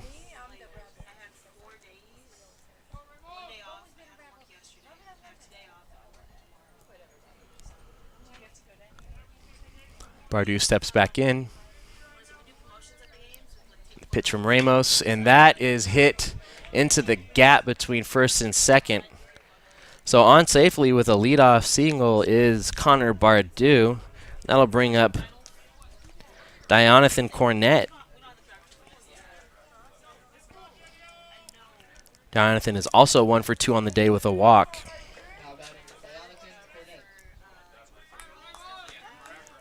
We've seen the Mariners use Cornett in bunting situations. Let's see if they continue to do that here. And they don't.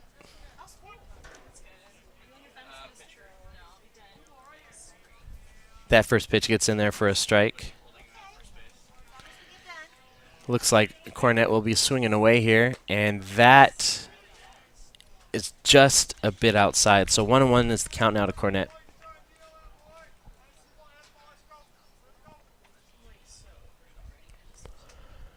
Decent lead over at first is Bardew.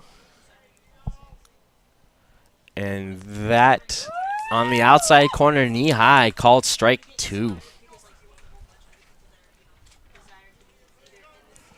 So 1 on and no outs here. 17-1, Falcons advantage with a big bottom half of the 7th. The 1-2 count is hit, but softly into center field. Charging in is Isaiah, but it's going to drop. Verrett's got it on a 1 hop. Throws it back in. So Cornett on safely with a single. Bardew moves to second. And that's going to bring up Davis Barcosi. DH for today. Barcosi is 0 for 3. His last bat hitting into a double play. But here he is with 2 on and no out. The pitch from Ramos. And that is hit sharply into center field. Isaiah Verrett moving back to the wall, right in front at the warning track, makes the catch. Tagging up is Bardew going to third. Cornett will stay at first. Has a long first out here in the 8th. That's going to bring up Jonathan Sumner. Sumner 0 for 2 on the day with a walk. Coming up with one out and runners on the corners. And the sidearm pitch from Ramos misses outside. 1-0.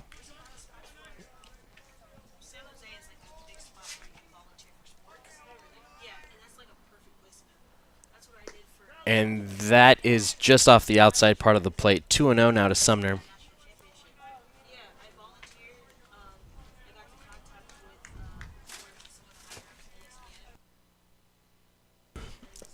And swinging right through that off-speed pitch. 2-1 now to Jonathan.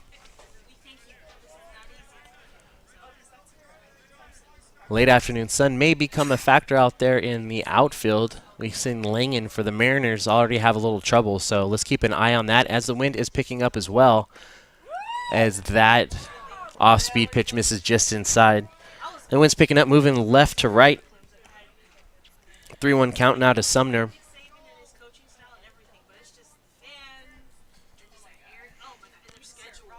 Some good leads at first and third, and that is hit softly right over Dodson's head. Coming over to get it is Krebs. So a run's going to score, so 17-2 now with that RBI single by Sumner. Cornett moves to second. That's going to bring up the catcher, Nick Caravello.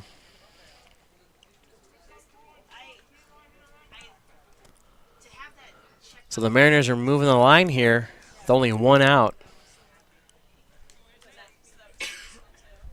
Caravello walked in his first at-bat of the day and swinging at the first pitch and fouling that back out of play. 0-1 now to Caravello.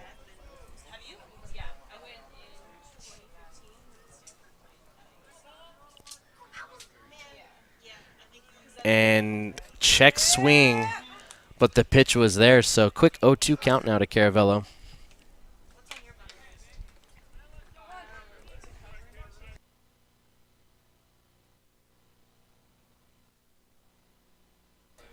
The pitch from Ramos, and that is hit right back to Papard.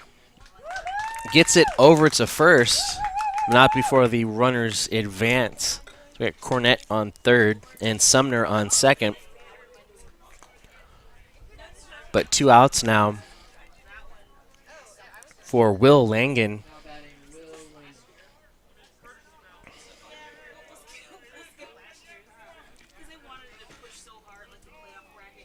So 2 outs and 2 in scoring position for Will.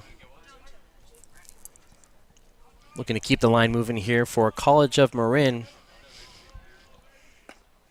And that pitch just misses inside corner.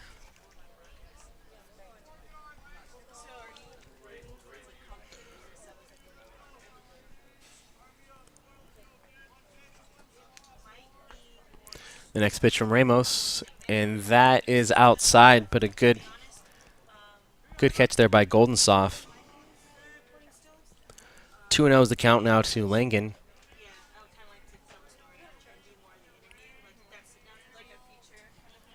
And the pitch is in there for a called strike.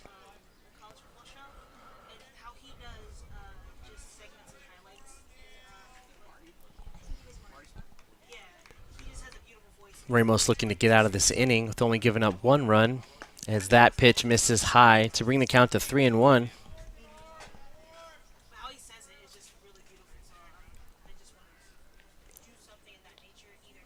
Looks like Sumner out there at second is taking quite a healthy lead, looking to score on anything hit to the outfield, as there is a walk.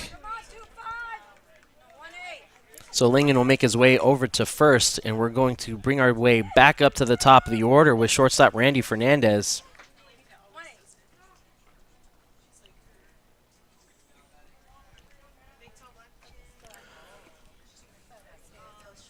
Fernandez has a single and a double today, coming up with bases loaded and 2 outs. The pitch from Ramos misses just high.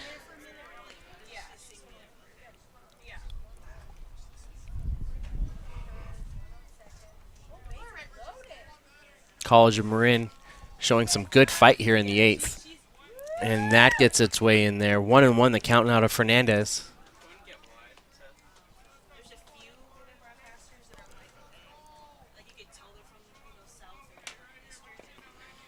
The pitch from Ramos, and that is hit sharply into center field. Going back is Verrett. Verrett is there with the track on it to end the inning. So that's going to do it for the top half of the 8th. Isaiah Verrett making 2 great catches out there in center. Coming up in the bottom half of the inning will be Alex Papard, Kyle Krebs, and Gannon Goldensoff. Hey, I'm Anthony Ramos. Thank you for watching the Solano College Sports Network.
Shortstop Alex Papard stepping in to lead off this bottom half of the 8th inning. This broadcaster is praying this wind picks back up. It is a bit hot. The pitch from Quintanilla. And that is hit sharply into center field, but there is Langen to make the first out. So first pitch, first swing, first out. And that's going to bring up right fielder Kyle Krebs. Krebs has a triple and a single today, along with a walk.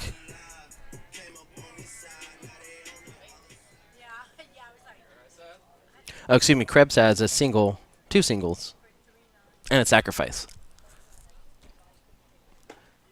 It's mistake 11. I'm still trying to keep it on the under. Krebs takes a 1-0 count.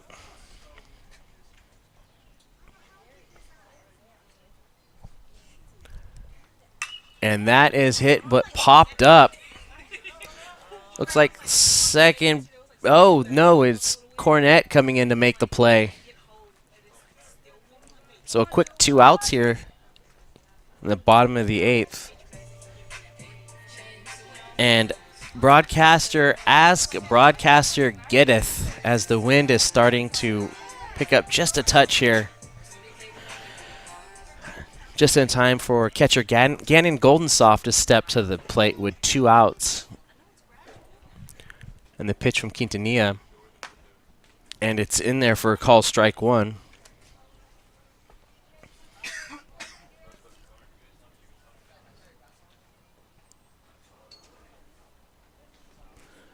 Quintanilla gets set.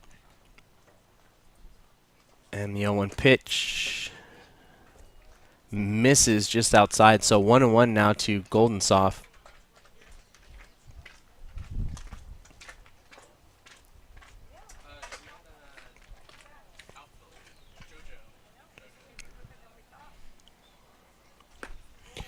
And a swing and a miss there, so 1-2 now to Gannon.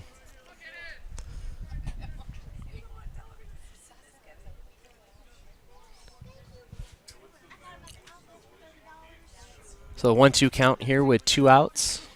And the pitch is just low to even up the count, 2-2.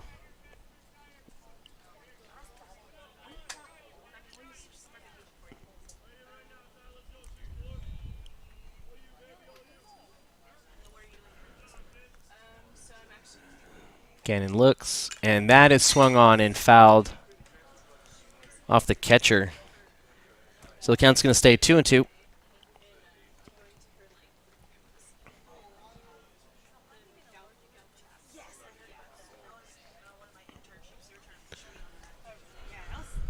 So as you look at the 2-2 pitch, Tyler sets, and the pitch. And that is hit sharply, but right over to Moran, who throws it over to first 2 in the bottom half of the 8th inning. So coming up in the top half of the 9th, we've got Pamilya, Moran, and Bardu.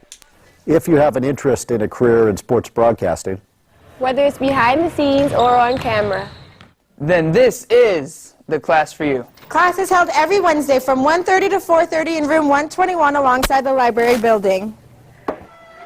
For more information, contact Greg Poff. That's me at solano.edu. We hope to see you here next semester. And remember, It's more than just sports. It's an education.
We are back to start off the top half of the 9th inning. Looks like we've got number 1, Andrew Trujillo, stepping into the box.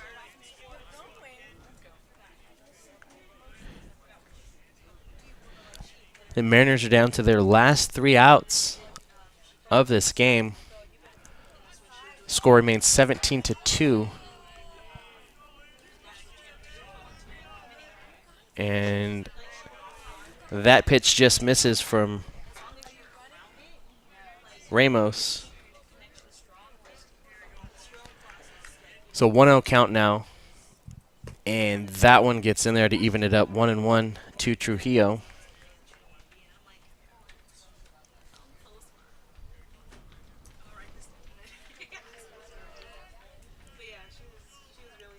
And the pitch, and that is hit, but it looks like it's going to be right at Dodson. Flips it right over to Pribbs for the first out of the inning. That's going to bring up Landon Moran, second baseman for the College of Marin Mariners.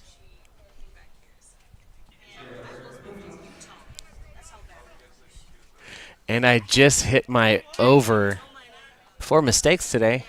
Set it at 12. You know I like to hit goals. Maybe not the goal I wanted to hit. As that pitch is in there, called strike 1. All right, did he swing at that? Yes, I got him at 13. And that pitch curves right around in there for called strike 2. So quick 0-2 count now to Landon.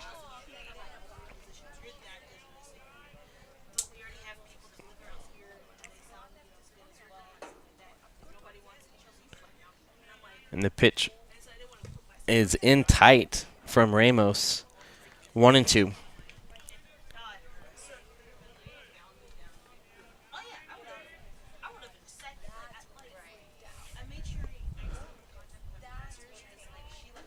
Looks like we've got Eric Woodrow on deck as that is hit into left field and caught by Cameron Michael. So Moran lining out. And that is going to bring up number 26, Eric Woodrow.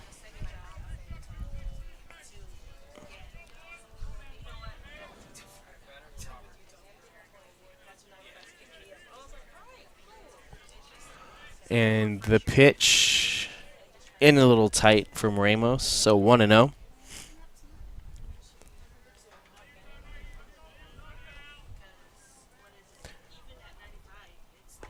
And that is low and away, or low and in, 2-0. This time is winding down here. I'd just like to thank everybody that's working on this broadcast today from the sport broadcasting program here at Solano College for the Solano College Sports Network. My producer, Brian Nelson, my professor, Greg Poff, my 2 guests in the booth, McKenna Guerrero, it's number 14, McKenna Guerrero and Nick Spini. As Woodrow works a walk there, I'd also like to thank Walter Mendoza for joining me early this game.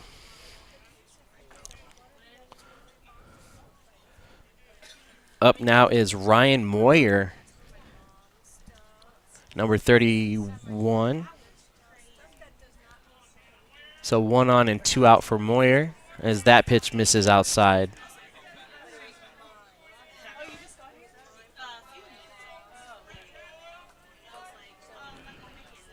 Ramos looking in, and the pitch is in tight and low. So quick 2-0 count. Woodrow with a nice lead over there at first. And that is swung on and missed. So 2-1 to Moyer. As I've mentioned before, you can find all of our broadcasts here at the Solano College Sports Network on YouTube under Greg Poff, Gregpoff.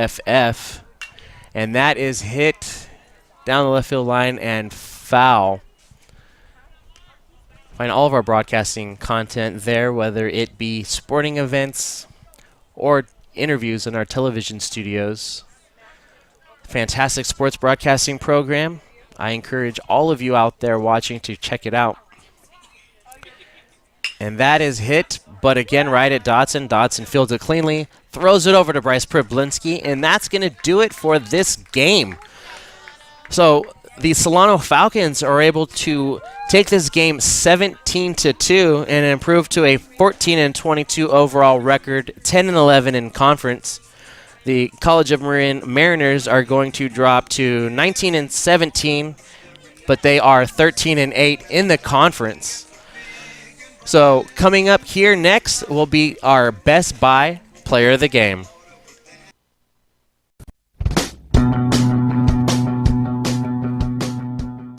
If you are interested in a career in sports broadcasting, whether you're commentating a live game or hosting your own TV show, or working behind the scenes, then this is the class for you. For more information, contact Greg Poff, that's me, at solano.edu. We hope to see you here next semester, and remember, It's more than just sports, it's an education.